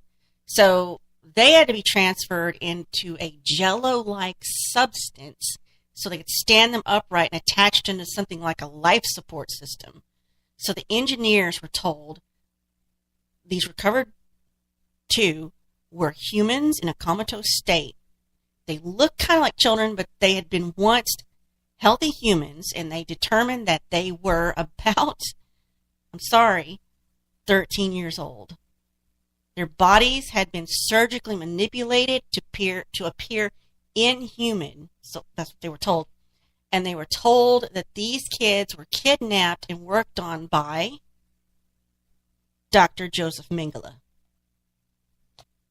So, let's go back a little bit here. After World War II, Stalin let Dr. Mengele continue his awful work and experiments. If Mengele could improve the Russians' population so that they could only breed desirable traits. This is eugenics, isn't it? Mm-hmm. This is right on par with what Hitler was doing. So Stalin's no different from Hitler's like, whatever you're doing for Hitler, come over here and do it for the Russians, right? That's what I'm getting. We only want certain good traits to be passed on. So, if you don't know what Mengele did, I encourage you to go find that out on your own if you're of strong constitution, because it was sick, it was weird, and it was wrong. Just know that all his prior work made him more than qualified for something as heinous as what they found at Roswell. So these 5 engineers were told these kids were a part of Dr. Mengele's deal with Stalin. And if Mengele agreed to Stalin's, criteria, he would give Mengele a laboratory to continue his other sick work. So, according to these engineers, that's what Mengele did. But why would Stalin order this? Why would he go get the most effed up human being since Hitler and bring him over here and mutilate and surgically alter innocent teens to put on a craft and send it to America? And to, it's weirder and wilder and more disturbing than if it had actually been aliens or extraterrestrials. I'd be less upset about aliens, to be honest with you. So what the heck was Stalin doing? Well, Stalin wanted the craft to land in New Mexico.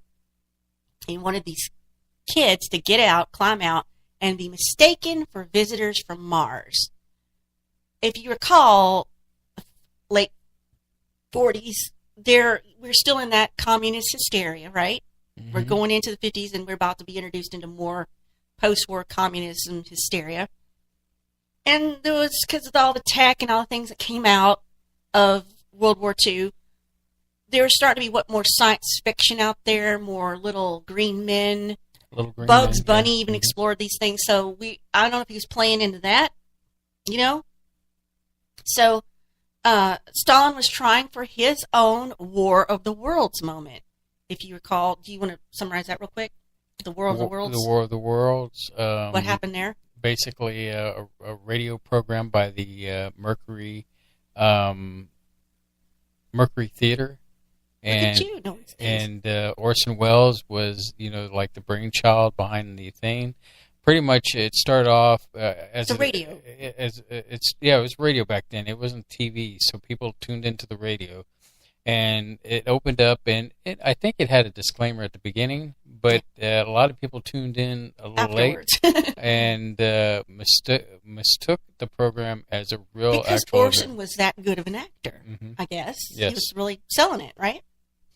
So this is what Stalin wanted to do. He wanted to take the kind of panic that Orson Welles induced into our country and do the same thing with an actual, theater, Stalin was a master manipulator, if nothing else, at altering people's perceptions. So he went to some extremes here, and that's what these engineers were told anyway. We don't know that the engineers were told the truth, but this is what they said they were told. So in this book, Annie Jacobson asked her source, why, if that really happened, why in God's name wouldn't President Truman expose that Stalin scheme to the whole world? Why not show the whole world what an evil person Stalin is once and for all? Her source did not give her an answer. Her witness was unable to say any more about it. She stayed in contact with him and kept kind of working on him later. Mm-hmm. She asked him again, why wouldn't Truman reveal the truth of 1947? And after a while, she got an answer. Her source said, because we were doing the same thing. Pushing science, seeing how far we go. He admitted they did things he wishes they had not done, such as, and again, disturbing content, medical experiments on handicapped children and prisoners. We're talking about the American scientists now, not Mengele, doing the same thing. I mean, it's clear that the United States did experiments. I mean, just think of the Muskogee Airmen. Yeah, but that's and after all this. It's still, like the first, we're hearing about, But I mean, as far as there shows that there was the United States doing experiments and that we were no better than the Germans as far as their Exactly. experiments. And this was all dictated by the Atomic Energy Commission under Vannevar Bush, where they killed people in research and development. And so when she got that answer, Jacobson asked, so when did they end all this, the search and discovery stuff? She goes, was it done, did it finish at 51 or 52? Her source said nothing. She said, well, did it go on past the 50s? And he finally said, as far as he knew, it went on through the 1980s, and there's some that's still ongoing, like disturbing stuff. Mm-hmm. He told her there is more truth or more information about all this, but he can't tell her because she doesn't need to know. She's like, why don't I need to know? Why don't we need to know? It defies the Constitution. It defies personal rights and the rights of the people who were experimented on. It flies in the face of what we fought against in both the Great Wars and also basic morality. Why don't we all need to know? So if they did do all this human experimentation beginning in 1951, it was a direct violation of the Nuremberg Code of 1947. Interesting. Conducting plutonium experiments on babies, handicapped children, orphan boys without their knowledge or consent of that of their parents or caregivers. They said President Clinton got really close to learning about the truths from Area 51, but they managed to keep it from him.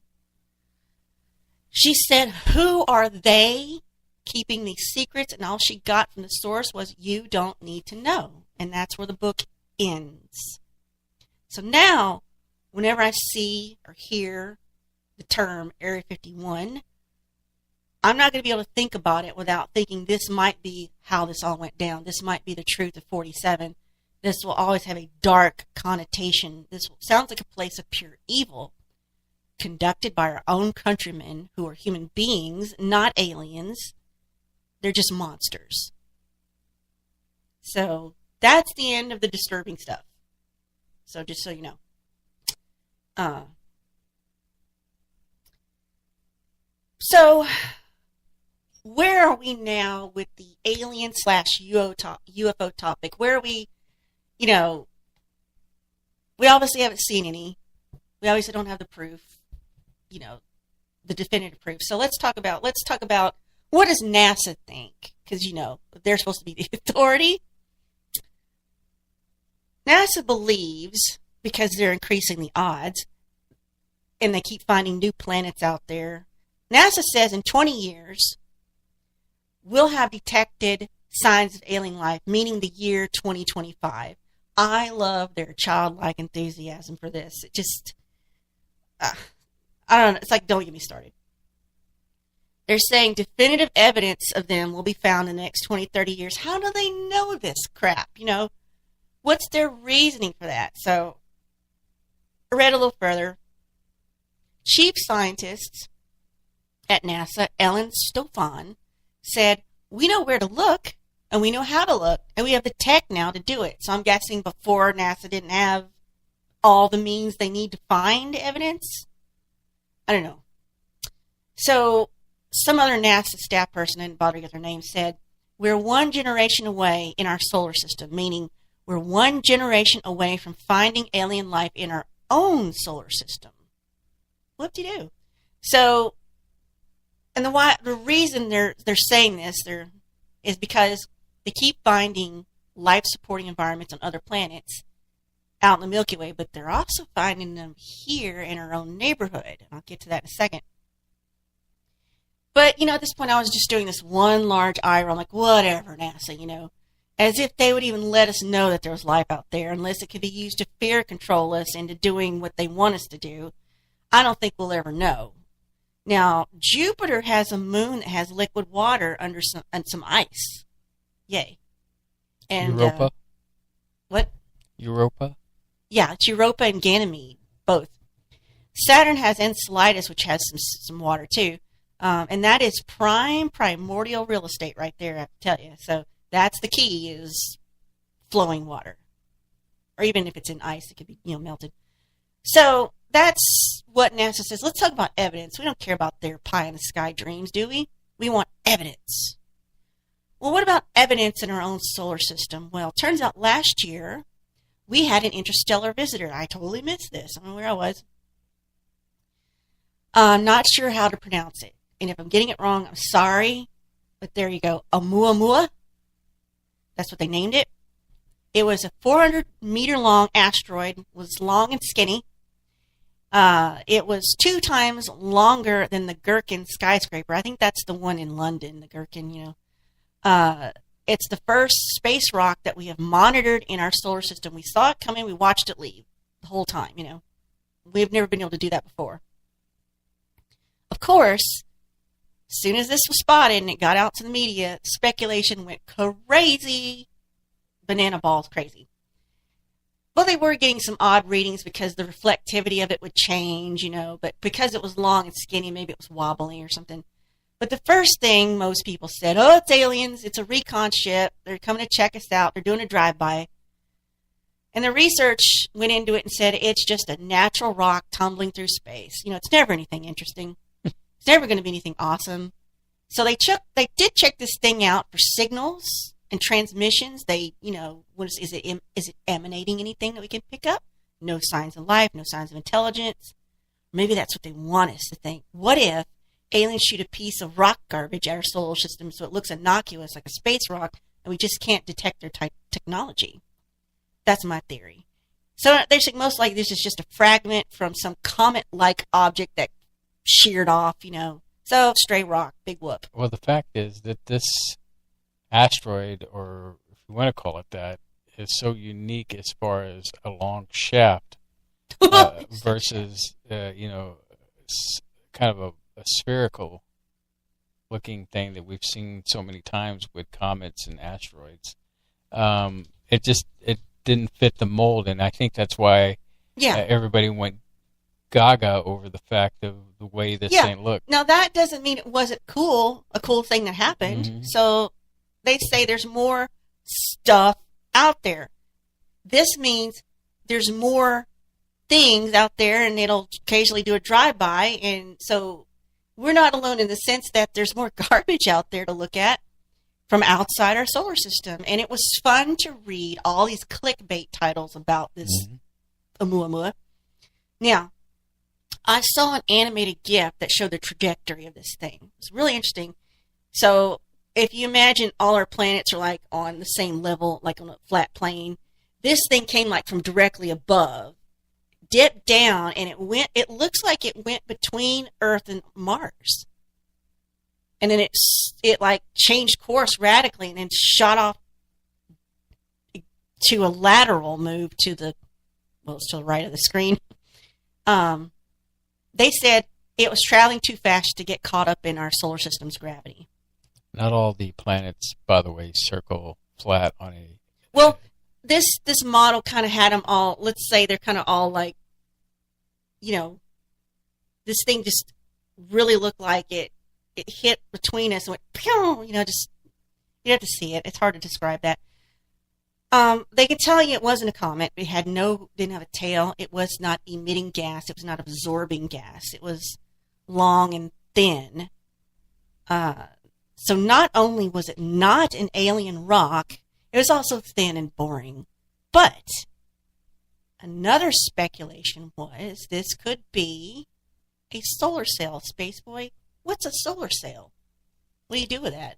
A solar cell is kind of like if you ever seen a space blanket. It's kind of like, it looks like aluminum foil, space blanket that catches the rays of the sun and propels an object. You can use a solar cell to sail the solar system, so to speak, with the light rays of the sun. So they did that in an episode of Deep Space Nine, didn't they? Mm-hmm, to prove a point. That was pretty cool. It's a historical thing. So regardless, that thing's gone now, so we won't know all of its secrets if it had any. Our scientists and researchers really can't say definitively it was just a born old space rock or part of something alien, because, it may have concealed tech we don't recognize. Who knows? But the thing's gone now and wasn't that interesting. So, but it's evidence that there's other crap out there, if nothing else. So, I've got another section to get into. I know we're a little early for a break. Well, I can bring up the thing that I read earlier this week. Basically, the Pentagon finally admits that it's investigating UFOs. The U.S. Navy is drafting new guidelines for pilots to report encounters with unidentified flying objects. The new effort comes in response to more sightings of unknown advanced aircraft flying into and near Navy installations. Mm-hmm. The unidentified aircraft entering various military control areas has got the military, I guess, concerned. So they want the military to feel free to report these sightings without any retribution as being called a lunatic. Do you think our own government would screw with itself? Like, experiment, have tests, like, let's say they develop some Area 51, like, let's go buzz by the naval thing and see what they make of it. I mean, it's still our own people, but you think they would do that? Do stuff like that? Sure, I think the military is compartmentalized. Enough they could do that? They would do it to themselves to cause hype or whatever to see what happens. Yeah, see what happens, exactly. Interesting. So, because I'm wondering if that thing that this guy reported on the USS Nimitz was something like that. It's ours, but they're testing it just to see what our military's reaction is. Well, I think I recall hearing about the stealth bombers at one point where our own military were spotting some of these, but nothing was coming out until much later, until finally they broke down and I guess declassified it and then said, yes, this is our stealth bomber and it's made and painted with a special material that deflects radar. And because like you said, they are so compartmentalized. The left hand doesn't know what the right hand's doing.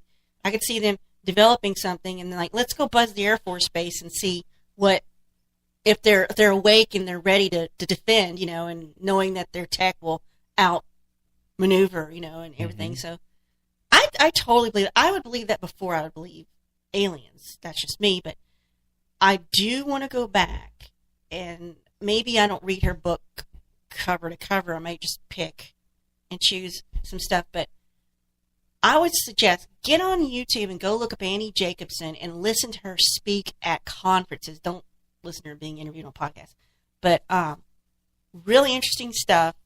The idea that the Roswell bodies were 13-year-olds who had been mutilated by Mengele, never heard it before.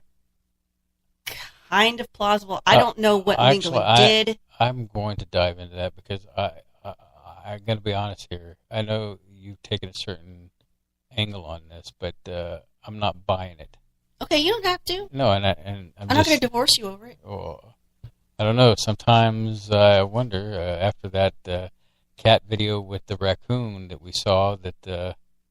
If I haven't called a lawyer about you touching my pillow, it's not going to happen. All right, well, then that's progress, maybe. We'll be back right after this.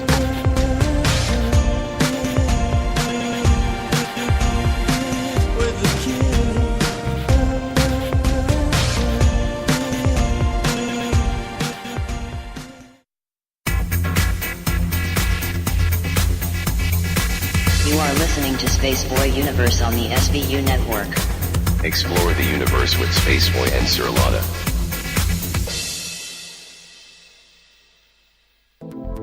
Greetings, Space Cadets. Let's see what's in the sky tonight in the Spaceboy Universe. Tonight, in the eastern sky, we have Spaceboy Universe rising above the horizon in glorious splendor. And in the west, we can see Solanas Majoris, which is visible at 9 p.m. Central Standard Time, just below the K28 belt. So keep your eyes on the sky and listen to Spaceboy Universe. I'm Solaris Blurvid, and I'm listening to Spaceboy Universe.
You are listening to Space Boy Universe.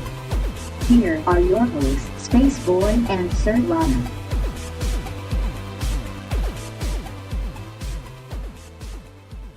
All right, it's getting lively in the Spreaker chat room there, and well, somebody brought up the topic of pillows, and that's a sore spot with us. well, okay, just to plead my case real quick here. This will be good. Is that my back is messed up, and that includes my shoulders too. So sometimes I might move a certain way, and she thinks I'm trying to acquire her pillows. And No, I'm but you not. touch it. I touch it. Touching it, and I feel it. I don't even get freaks me out. any kind of sympathy from my wife that I'm trying to get into a position that's trying to be comfortable so I can sleep. But We no, have a California king size bed. What are you doing that you're so close you can touch my pillow? there's some couples that like to be close to each other, just to acknowledge the loveness of the relationship and They're what's known as weirdos. Anyway, I don't want to stray. Let's keep this for after. If we have time, we'll keep this discussion for after. Sure. And just a howdy out to Stephanie. Hello. Thanks for joining us. This wonderful, fine evening. So nice to see you. So we've just kind of been talking on the subject of aliens and UFOs, and I started out talking about Stanley Freeman. He was a UFO researcher. He passed away, and we talked about what he thought, and then what he thought about Bob Lazar, which I didn't know. We talked about Area 51 and how it is not anything to do with aliens, according to Annie Jacobson's sources who worked there. Then I started exploring on my own research. Do we have any true evidence of UFOs or aliens? And I thought, well, what does NASA have to say about this? Like, we don't, but hey, keep your hopes up, basically what they're saying. And then I thought, well, we do have some evidence with our interstellar visitors, which are strange, rocks that the universe likes to shoot through our solar system. So I'm like, well, what about, do we have any evidence of aliens, UFOs, blah, blah, blah, blah, on the moon? Moon. And what was interesting about just the teensy little research I did about this, it led to evidence that of a secret space war. Not so much about evidence on the moon, but there's evidence about this right here in our own government. First thing that caught my eye comes from, lo and behold, WikiLeaks. Something in that document implies that the U.S. had a secret base on the moon, but it got destroyed by Russia. If that is true, that's evidence that there has been or was going to be a secret space war going on between us and Russia. There's also another document published by our government's own publishing house that clearly states one of the goals of our government was to build a base on the moon, so maybe they did it. And we're talking about 1966, by the way, that they stated they wanted to do this. So I'm thinking, okay, 1966, when did the Apollo mission start? 1969. And I'm talking about going to the moon, not Earth orbiting. So is that the real reason for the Apollo missions, looking for a place to set up shop? So I'm not really shocked to learn this, that we had or wanted it on the moon. So what is real is the space race President Kennedy started. My personal opinion is, and of course that's before my time, but everything I've learned about that time period is the space race was Kennedy trying to show the Russians America is not weak or stupid. We can get our own butts to the moon because they were kicking our butt in space. They put stuff in orbit. They put animals in orbit. They put some guys in orbit. And they're like, screw you, we'll go to the moon. Forget this orbit crap. Well, Kennedy wasn't going to take that. He's going to put a mother-flipping person on the moon. And I really think the space race and the moon landing was purely political. I think it was being a show of force. Mm-hmm. I don't think it had anything to do with advancing human knowledge or technology. I think it was just like chest beating, Still, if there's evidence, the best evidence of us doing this is in our own government's documentation. Basically, I believe that Sputnik really scared the United States into getting into the space race, and I think the origins of that all go back to Sputnik. Mm-hmm.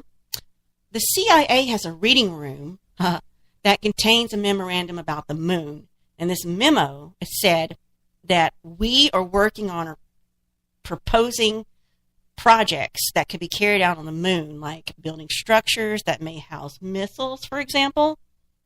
Even though back in 1958, James Killian said, this isn't a good idea to weaponize space, moon stuff. But as you see, nobody gives a crap. Now, this isn't evidence on the moon, like the surface of the moon, but it is evidence the moon is being considered as a base or may have been a base. Or is it currently a base? Or is it currently a base, yes. Now, for the secret space program. You might know more about this part, I don't know, because you're more up on current stuff.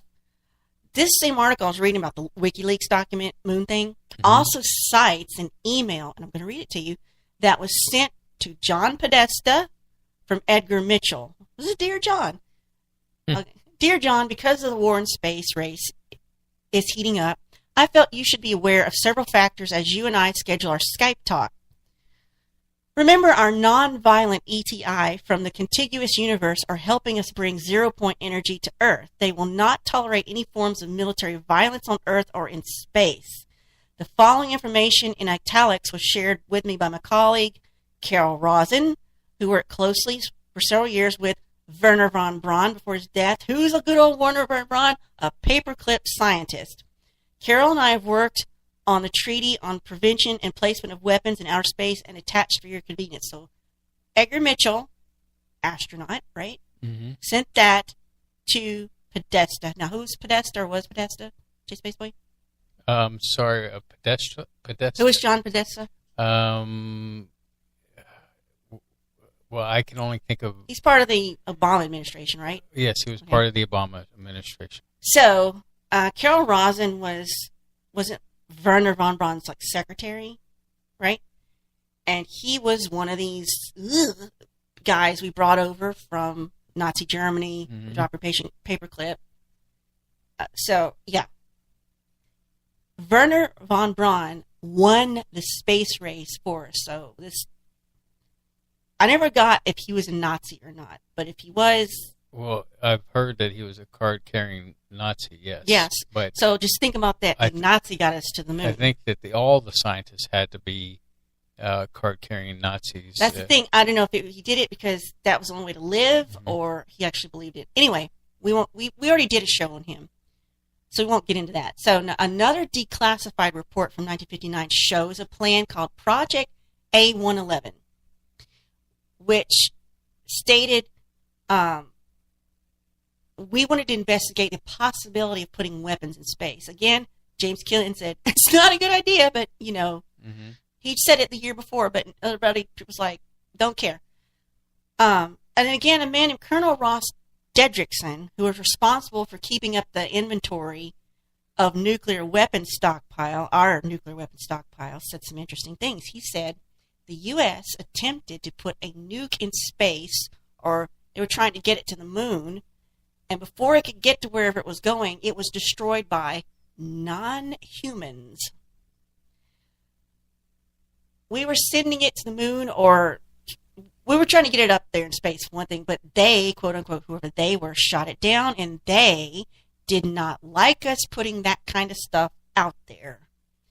Dedrickson went on to say, a spacecraft went to rescue Apollo 13 when it was in trouble and also escorted it on its voyage around the backside of the moon when it was trying to get back to Earth.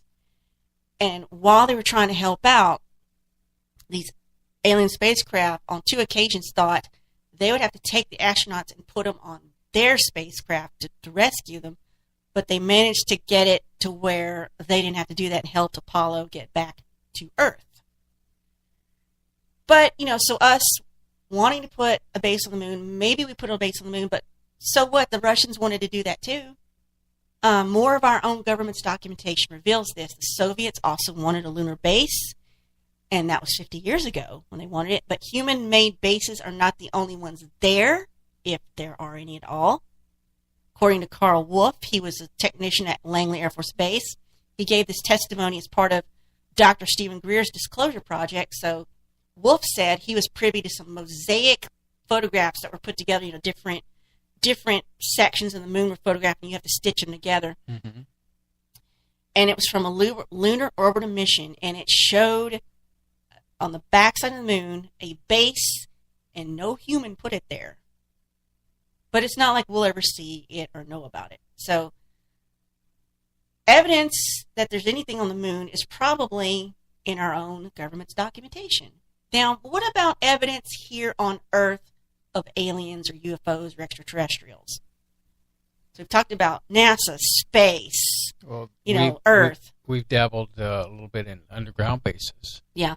And, creatures being seen at entrances to caves. And we did a show on that, so I didn't include it here. But I'm talking about stuff that's thousands of years old. There's no way we could have interfered and, manufactured certain things. Okay.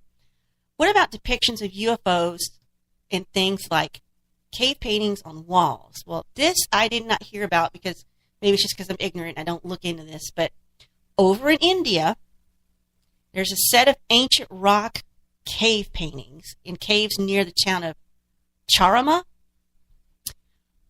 One of the archaeologists over there said the art reflects the belief among ancient humans that we are not alone in the universe.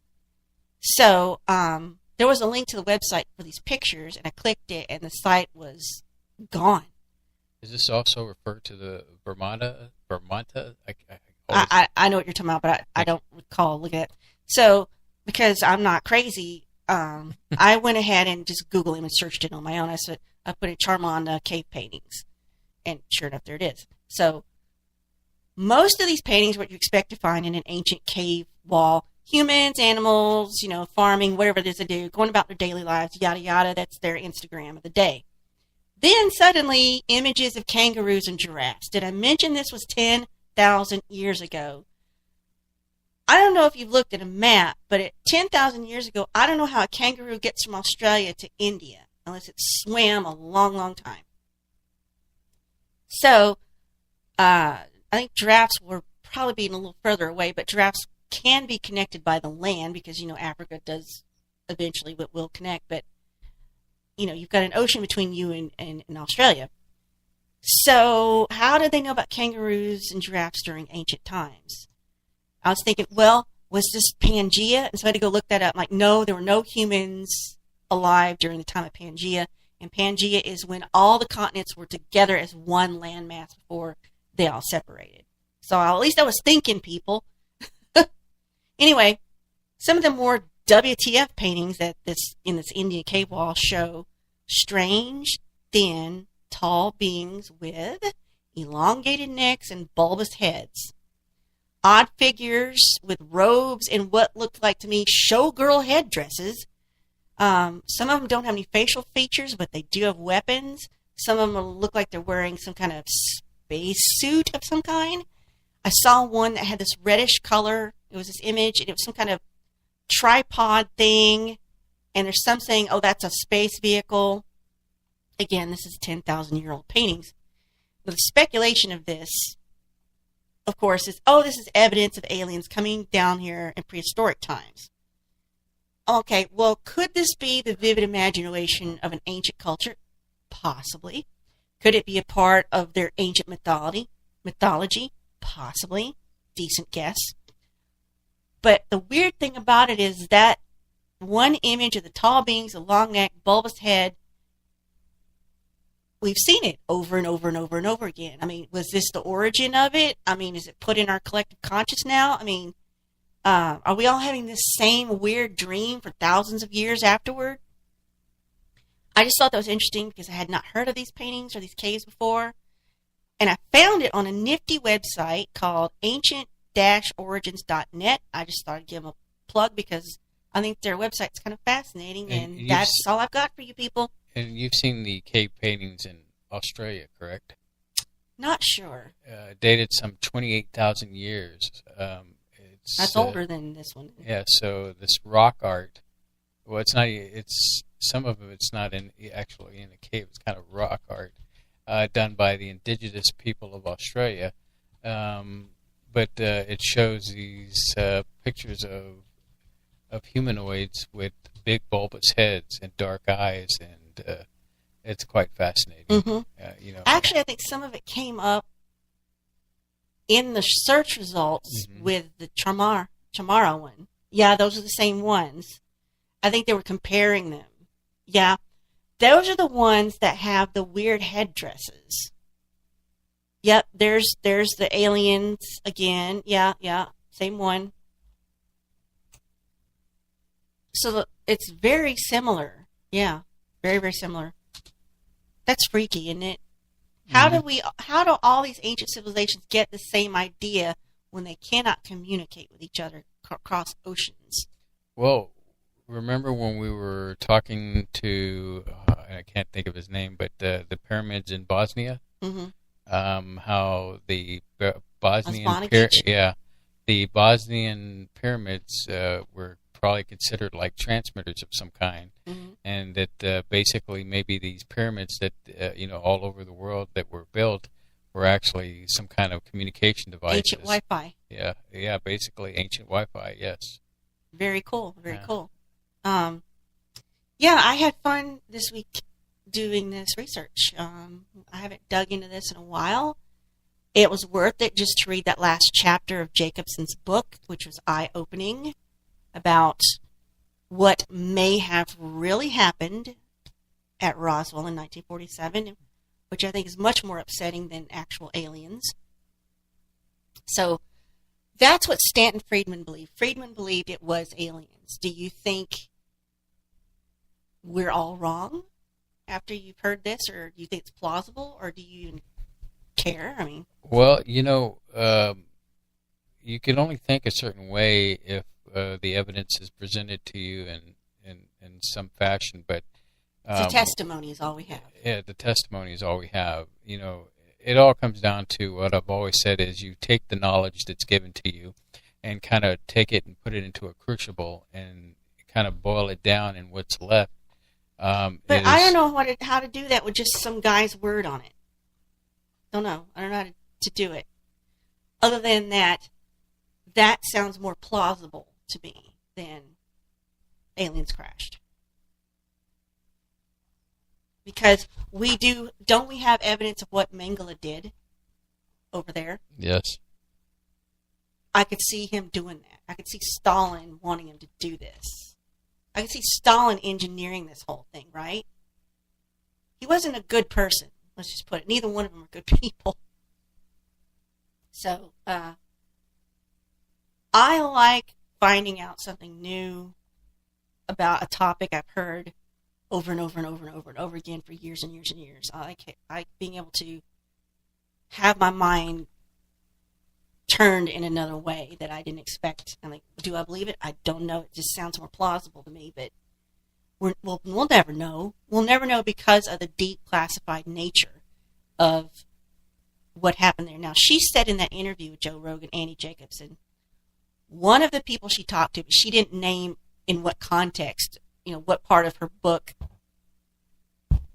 she's talking about. She said one of her testimonial people said after he died, if she wanted to release the information he told her under his name, she could, and it was up to her. And he has passed on, and she's thinking about it. Another thing, when you were, I guess, on the subject line of, cave paintings and interesting artifacts, the Nazca lines? The Nazca lines, exactly. But everybody talks about those. Yeah, but just on that same vein of reporting the fact about, ancient civilizations, these pictographs can only be really seen from the sky. Fascinating as far as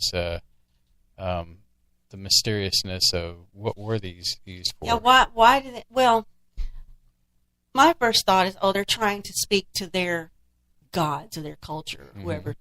But then one of them could be they want to talk to these beings or whoever.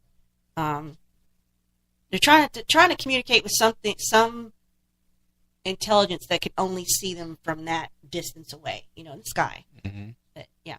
But the other, and then if you're going to talk about that, you have to talk about how did all these civilizations across the globe make ziggurats and pyramids independently of each other? Like you said, maybe they were a communication device. How did they all instinctively know to build these triangular structures, go straight up? Oh, can I mention what I told you today? There's time. Will you come back from the break or anything? No, continue. Do you want me to get the number? I mean, what?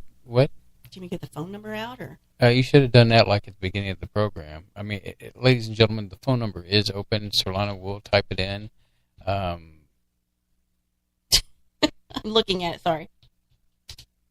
Phone lines are open, but yeah, there's evidence that there is a buried second temple under the Temple of Hathor, but no one's talking about it. It's not in the mainstream media, and the government of Egypt and Antiquities is not releasing it. And I brought up the fact of it could be the Library of Alexandria, and you just dismissed it out of nowhere. Well, no, you're saying that could be the library underneath there? Yes, they hid it underneath. I thought you were talking about a different topic altogether. So. No. I'm talking about that there's theories that that ancient library is hidden there. But yeah, it's definitely, this thing's buried under dirt, and the only reason we know about it is because somebody was a friend of a friend who got an exclusive private tour because they paid a ton of money, and this tour guide was friends with some security detail on the site and let them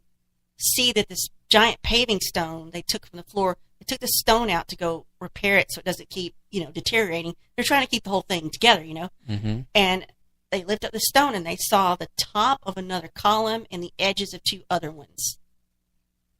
So there's more under it. We have a phone call. Really? Means I don't have to talk anymore. Are you there, caller? Good evening, Solana and Space Boy. How are you? Is this Catalina? Yes, it is. Yay! Howdy, Catalina. I'm doing okay. I kind of hurt myself working, but I've been doing everything I can to heal. I was with my 86-year-old friend today, and we were talking about when you get older, you just don't heal as fast. She said, "No." She said, "I was never in pain until I turned 80," and she says, "Now I'm in pain all the time." And she says, "It sucks." I felt like, well, you're lucky if you never felt pain until you're 80. That's pretty good. No pain to your 80. I don't know if you've got a room to complain or not. I know. Pain now. Like, I mean, yeah.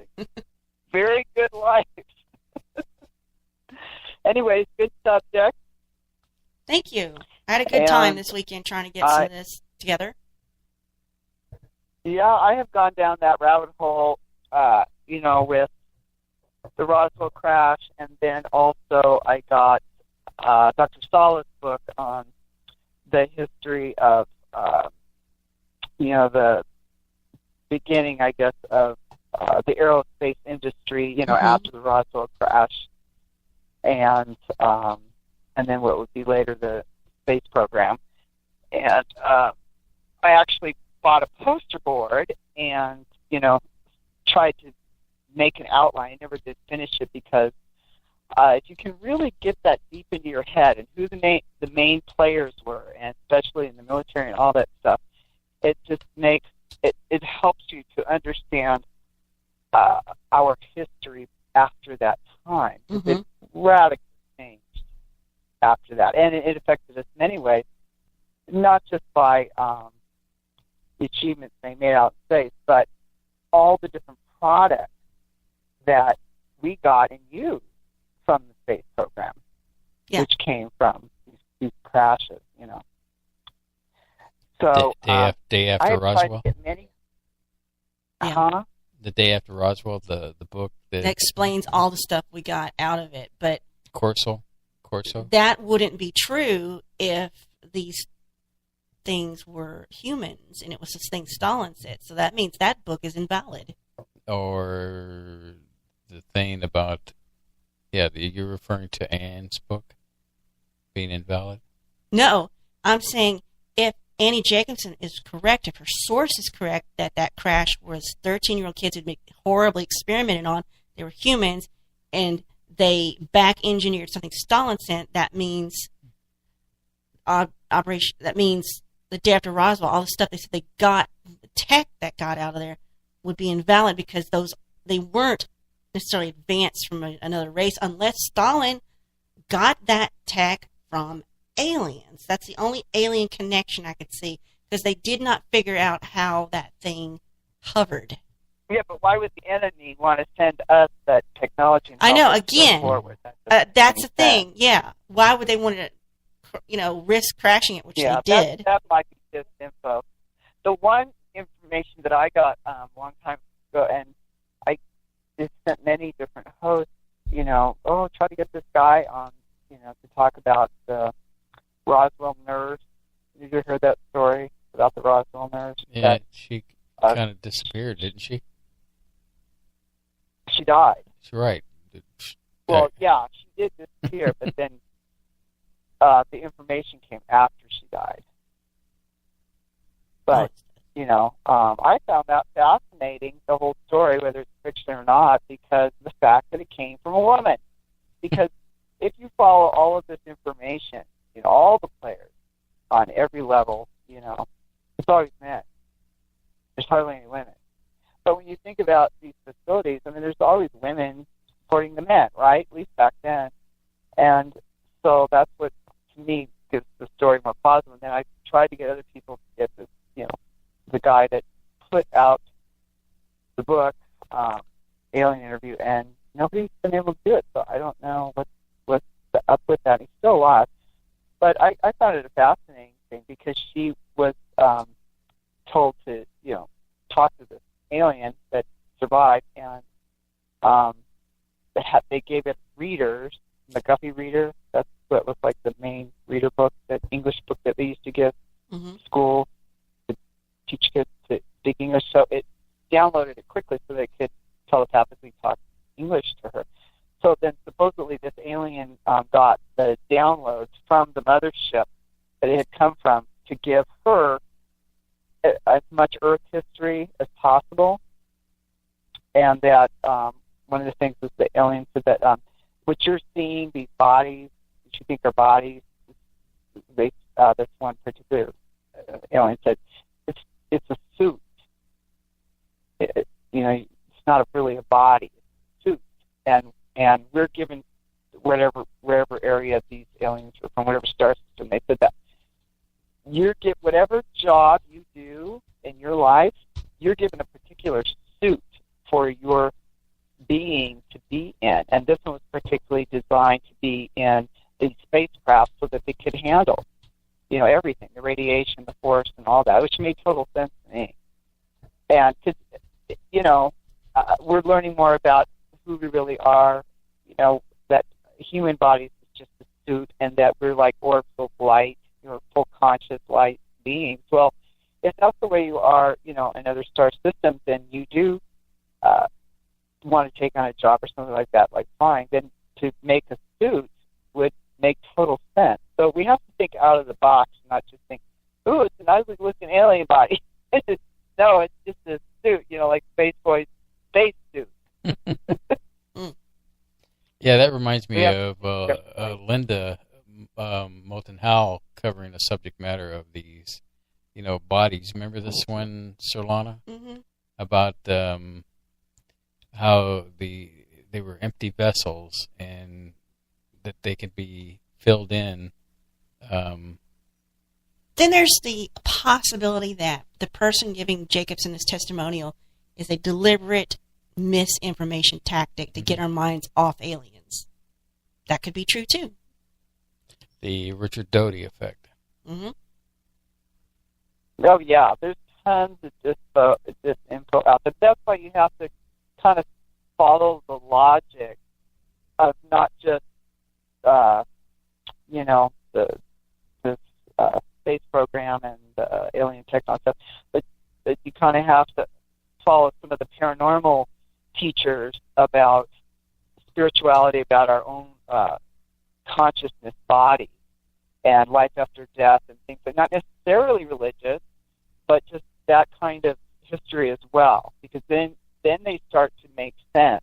You start, you can decipher from the disinfo, because then you understand, oh no, if it's like this with light body or whatever, and then there's these extraterrestrials and they have light bodies, they're higher conscious, okay, then I can understand how, these would be suits, and you have to have a particular suit to go to a particular job, and, if you're an aquafarian type of creature, you're like an octopus or something, that's because it works best in that environment that you're in, So I'm trying to open my mind more that way when it comes to all of this space stuff and alien stuff.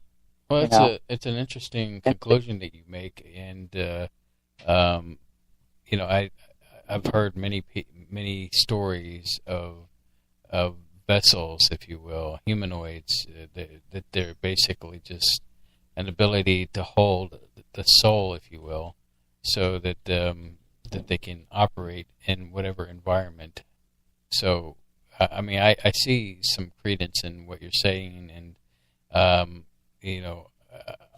definitely have read quite a bit on that, and I'm going to go out and say that I think you're definitely onto something, Catalina.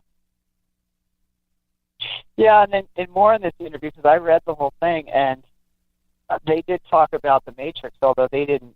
I don't remember them actually using that word, but that it was kind of like a hologram, that it was set up, that it's not really real, but it was set up for us, and that it was set up by these ancient alien groups for control on the planet, and that this was back in 1947. So this alien said that from the information it got from its mothership, that they had been trying to help us solve the problem of, they called it the amnesia problem, because supposedly, when you die, then you come right back, and then you forget everything. That's the amnesia problem, because there's these electromagnetic, I don't know if they're magnetic, but something like electronic unit weird things that were put in place on the planet a long, long, long time ago to keep this thing going.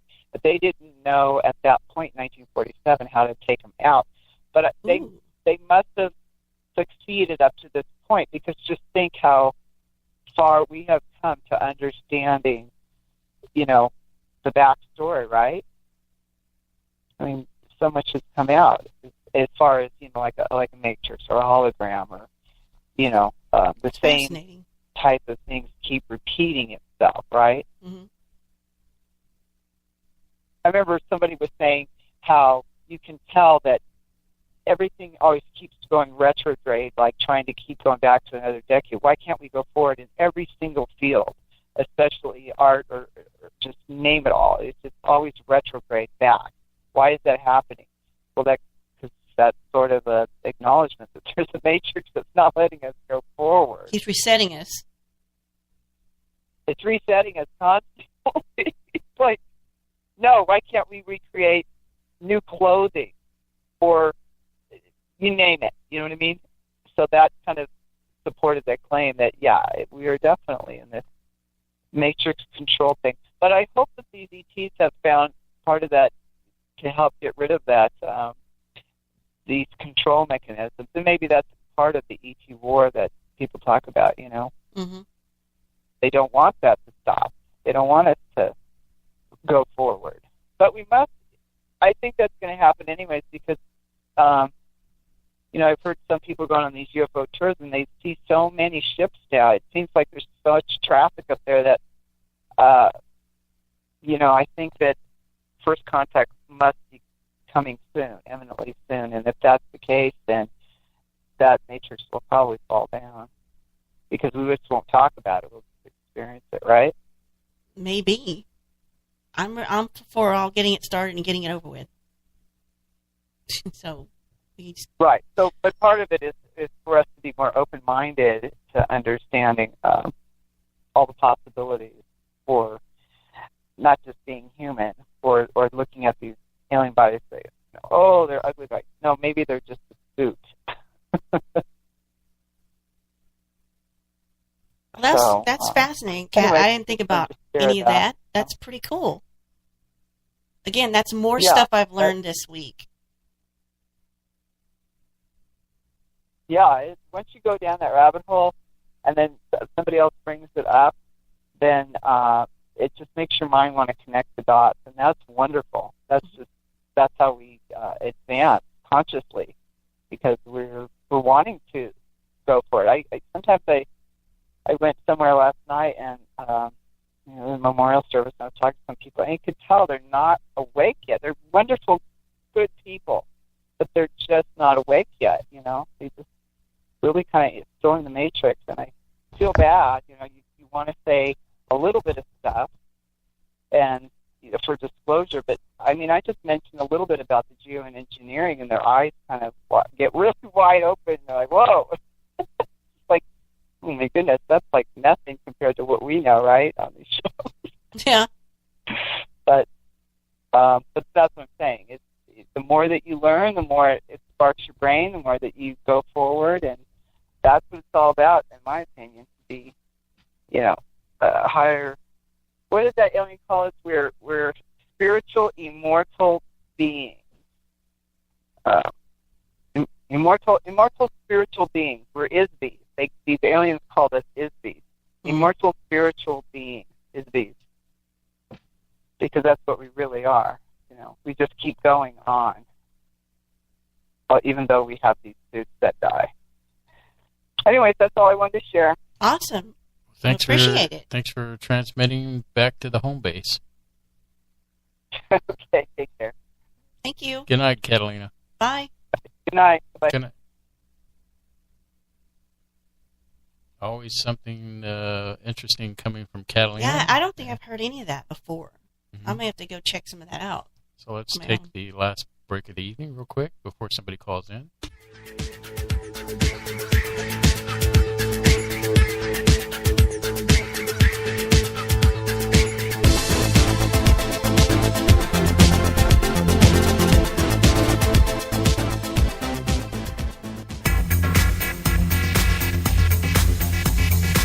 You are listening to Spaceboy Universe on the SBU network. Explore the universe with Spaceboy and Sir Lana.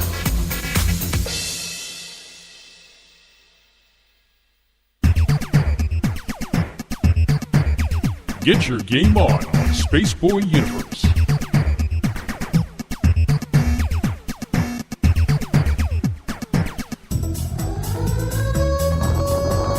Level up with Spaceboy Universe.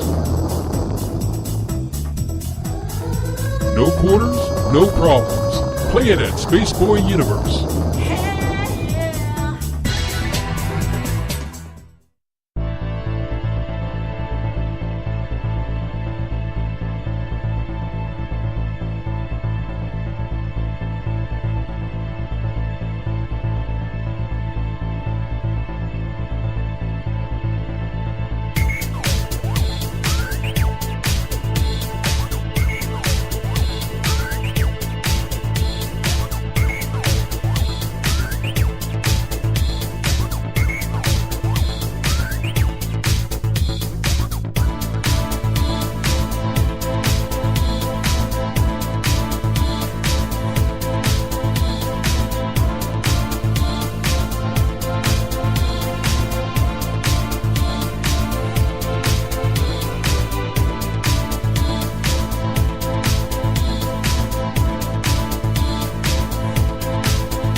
listening to Spaceboy Universe. Here are your hosts, Spaceboy and Sir Lana. All right, we're back, and we have another caller. And caller, you're on the air. Good evening. Good evening, Mr. Dino here. Hello, Dino. What's going on tonight, Dino? Dino? How have we been doing? I haven't called in a while Yeah. because I didn't feel I had anything to add, and I'm trying to think what I can add tonight. Well, I'm sure whatever you add is always a pleasure, so add away. Well, you're talking about a subject that I've always liked for many, many years, and there's alien stuff, and we can speculate when times are tough. I think tougher for some of us than others. My home city, I went into town a couple of weeks ago. I went to that How Weird Street Fair that our friend and your friend, Mr. Brad Olson, throws every year. And it was unusual, but my home city there has done so much building in the downtown area and put so many new buildings in the last 10 years that it could be any town, any large city in the world. I mean, if there wasn't a street sign, I wouldn't know where I was. But it was called the How Weird Street Fair, and it was, it was fun for the younger people. I mean, I'd already been to many weird street fairs through the years. This is a different theme, but you have to pay to go on the street. They close off 2 city blocks. And it was more of a rave. You would have liked it, Space Boy. There was all kind of like 4 stages of intense electronic rave music. Cool. There was nudity of all genders, and but heck, when you're in San Francisco, you can get that in other events too. So that was nothing new to me. But I got to meet Brad's fiance, and how is old Brad doing? Is he doing pretty good? Well, he must be. I said, you're going to have to get your house now. He got evicted last year because some owners wanted to take over the place he'd been living. And that's what has happened to San Francisco. It's become such a tech world capital in the last 15 years, especially with the last 10, that, the city kind of opened their arms and gave them tax breaks. Yeah. And now they're pricing out the locals, of which I was, and there's not enough housing for these people. And when you have mostly young people under 35 who have an average salary of over $100,000 a year, it's hard to compete. I mean, and the traffic has gotten, it's as bad as, probably worse than New York City. I went there just this week. I received an award for my 28 years of service on one of my jobs. And just, on a Thursday evening at 6, I went to drop one of my friends home, and she's on the other side of town. And just coming back to go to the Golden Gate Bridge, it took me like an hour. It's like every street I used to know, they've made them bicycle friendly, or they've made them a different way.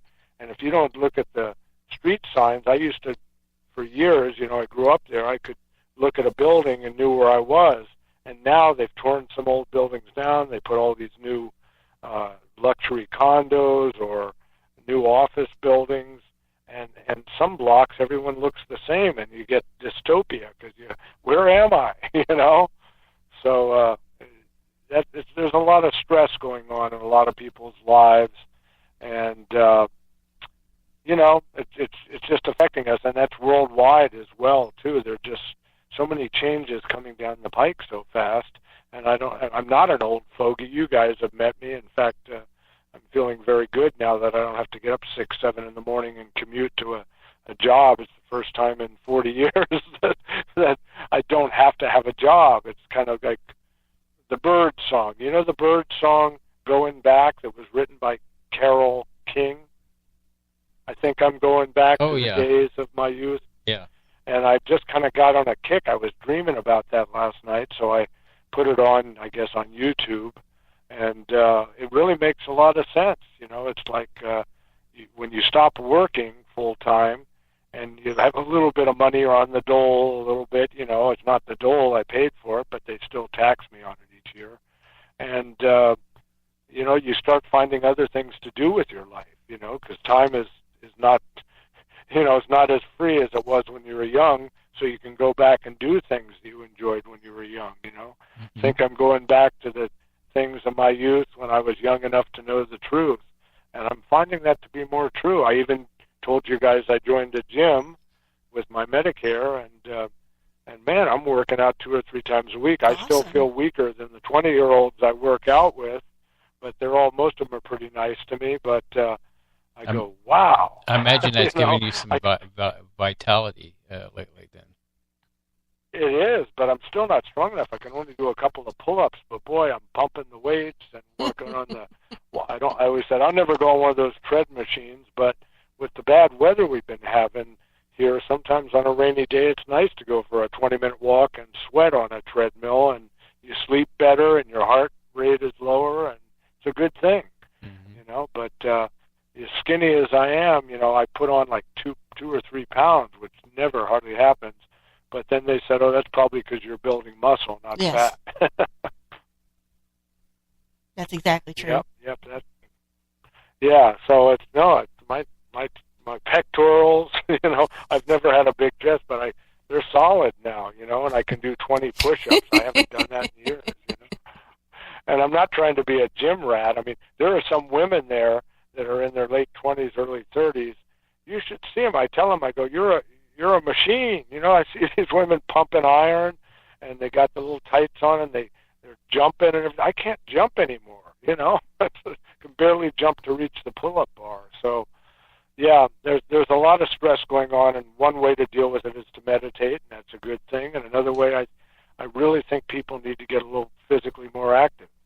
Tonight I came in late because I was walking around the federal park trails near my house here, and now I'm so much into Bigfoot nowadays, I was looking for Bigfoot tracks. Well, you live in a pretty wooded area, don't you? I live right on the edge of a national recreation area, yeah. So. And there's a mountain up there, but I haven't gone up since I moved over here across the bridge. I have 2 mountain bikes, but I can ride them, but I don't ride as much because I live up at about 700 feet above sea level. And it used to be when I lived in the city and I lived near Golden Gate Park, I'd start my ride by going up hills, and I'd get a workout, and I could stay out all day or go across the bridge or through the Presidio and take a few hills and get worn out, and then I could coast for 3 miles home to my house at the beach. But now it's the opposite. I coast like heck down really steep hills. My hands get tired from the handbrakes, and then at the end of a ride, maybe a 15-mile ride or a 10-mile ride, it's hard to get back up the hill. So I told you guys, I bought the electric bicycle, and that helps, but that's you can't bring the electric bike on the mountain bike trail. So anyway, it's always something, as Roseanne Rosanna used to say, right? If it's not one thing, it's another. Ain't that the truth? And no more getting back into SNL, Saturday Night Live, but it had its finale last week, which the week before was excellent too. They're just doing some great political satire, and it's just really picked up better than it's been in years, in my opinion. But it'll never be as good as Dan Aykroyd and John Belushi, and even when Chris Farley was there. Well, there you go. You're going back to that Carol King song again. Yeah, I think I'm going back. Going back. I wish everybody, all the listeners, should just Google it right when the show is over, by the Byrds, Byrds, because they did the best version. But Dusty Springfield, I found, did one. Mm-hmm. I didn't realize that, and someone on Facebook said, "Oh, they played it at her funeral." And then who else sang it? I think Phil Collins actually did a version of it recently. It's got beautiful lyrics, and Carole King wrote it, but I think the Byrds, when they came out with their psychedelic Western folk rock, they really hit it back in, and the album is the Fabulous Byrds Brothers, and they had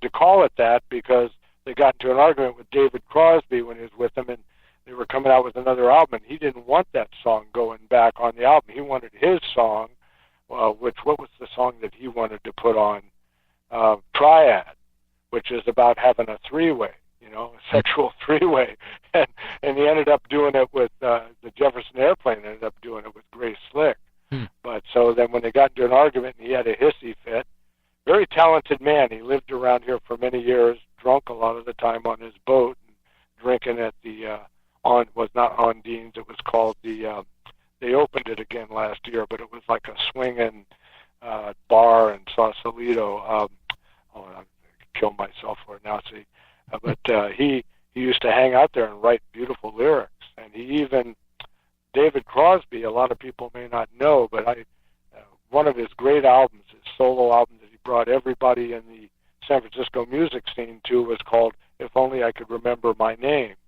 And he's got some great songs in there, and he has Jerry Garcia playing on one song, and members of the Jefferson Airplane on another, and local Marin musicians that later became famous, Laura Allen, and it's great. But that, there's one song I learned since moving over here, and it's called, I'm near Mount Tamalpais, right? Mm-hmm. So he wrote a song on that album called Tamalpais High, and then in parentheses, around 3 p.m. And for 40 years, I thought, oh yeah, he was getting high, sitting on his deck looking at Mount Tamalpais, like I do, right? But I found out from the locals that grew up here, said, no.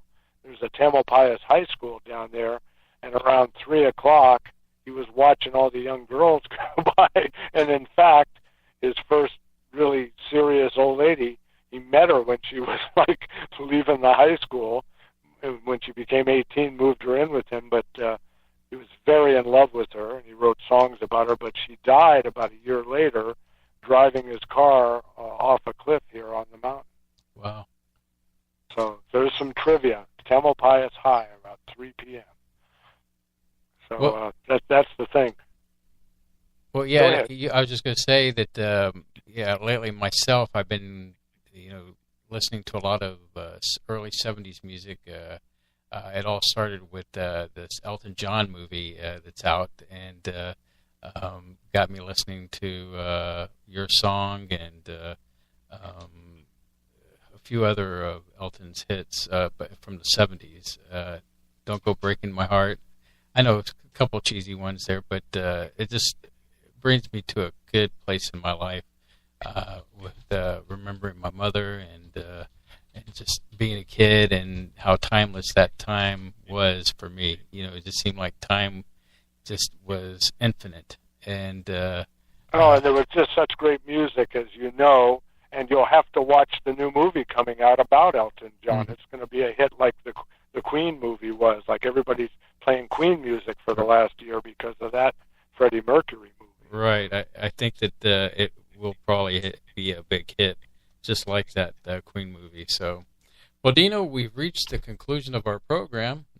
We appreciate you. Okay, I'll tell you that before I let you go, mm-hmm. that in the coming months, I am now nominated once again to be on the nominating committee for the Screen Actors Guild AFTRA Awards next year.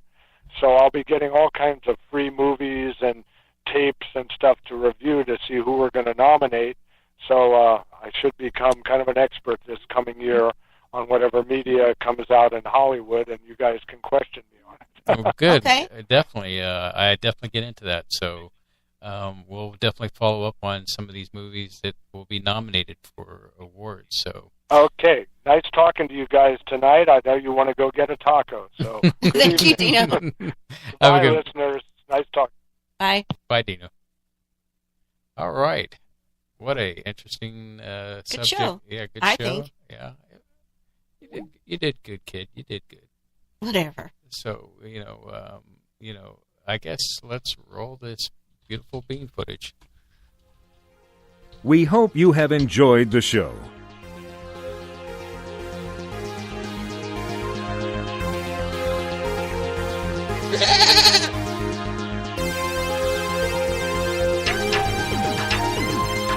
Spaceboy Universe is hosted by Spaceboy and Sir Lana. Executive producer is Sir Lana. Associate producer is Lee Ann Cordes. Music production is Spaceboy of SpaceboyMusic.com. Special thanks goes out to Lee Ann K, K28, Dino, Solars Blue Raven, Patrick Sporer, Bob and Beverly N. This has been a Spaceboy Universe production. Support the universe by exploring Spaceboy Universe with Spaceboy and Sir Lana. Sweet dreams, Space Cadets.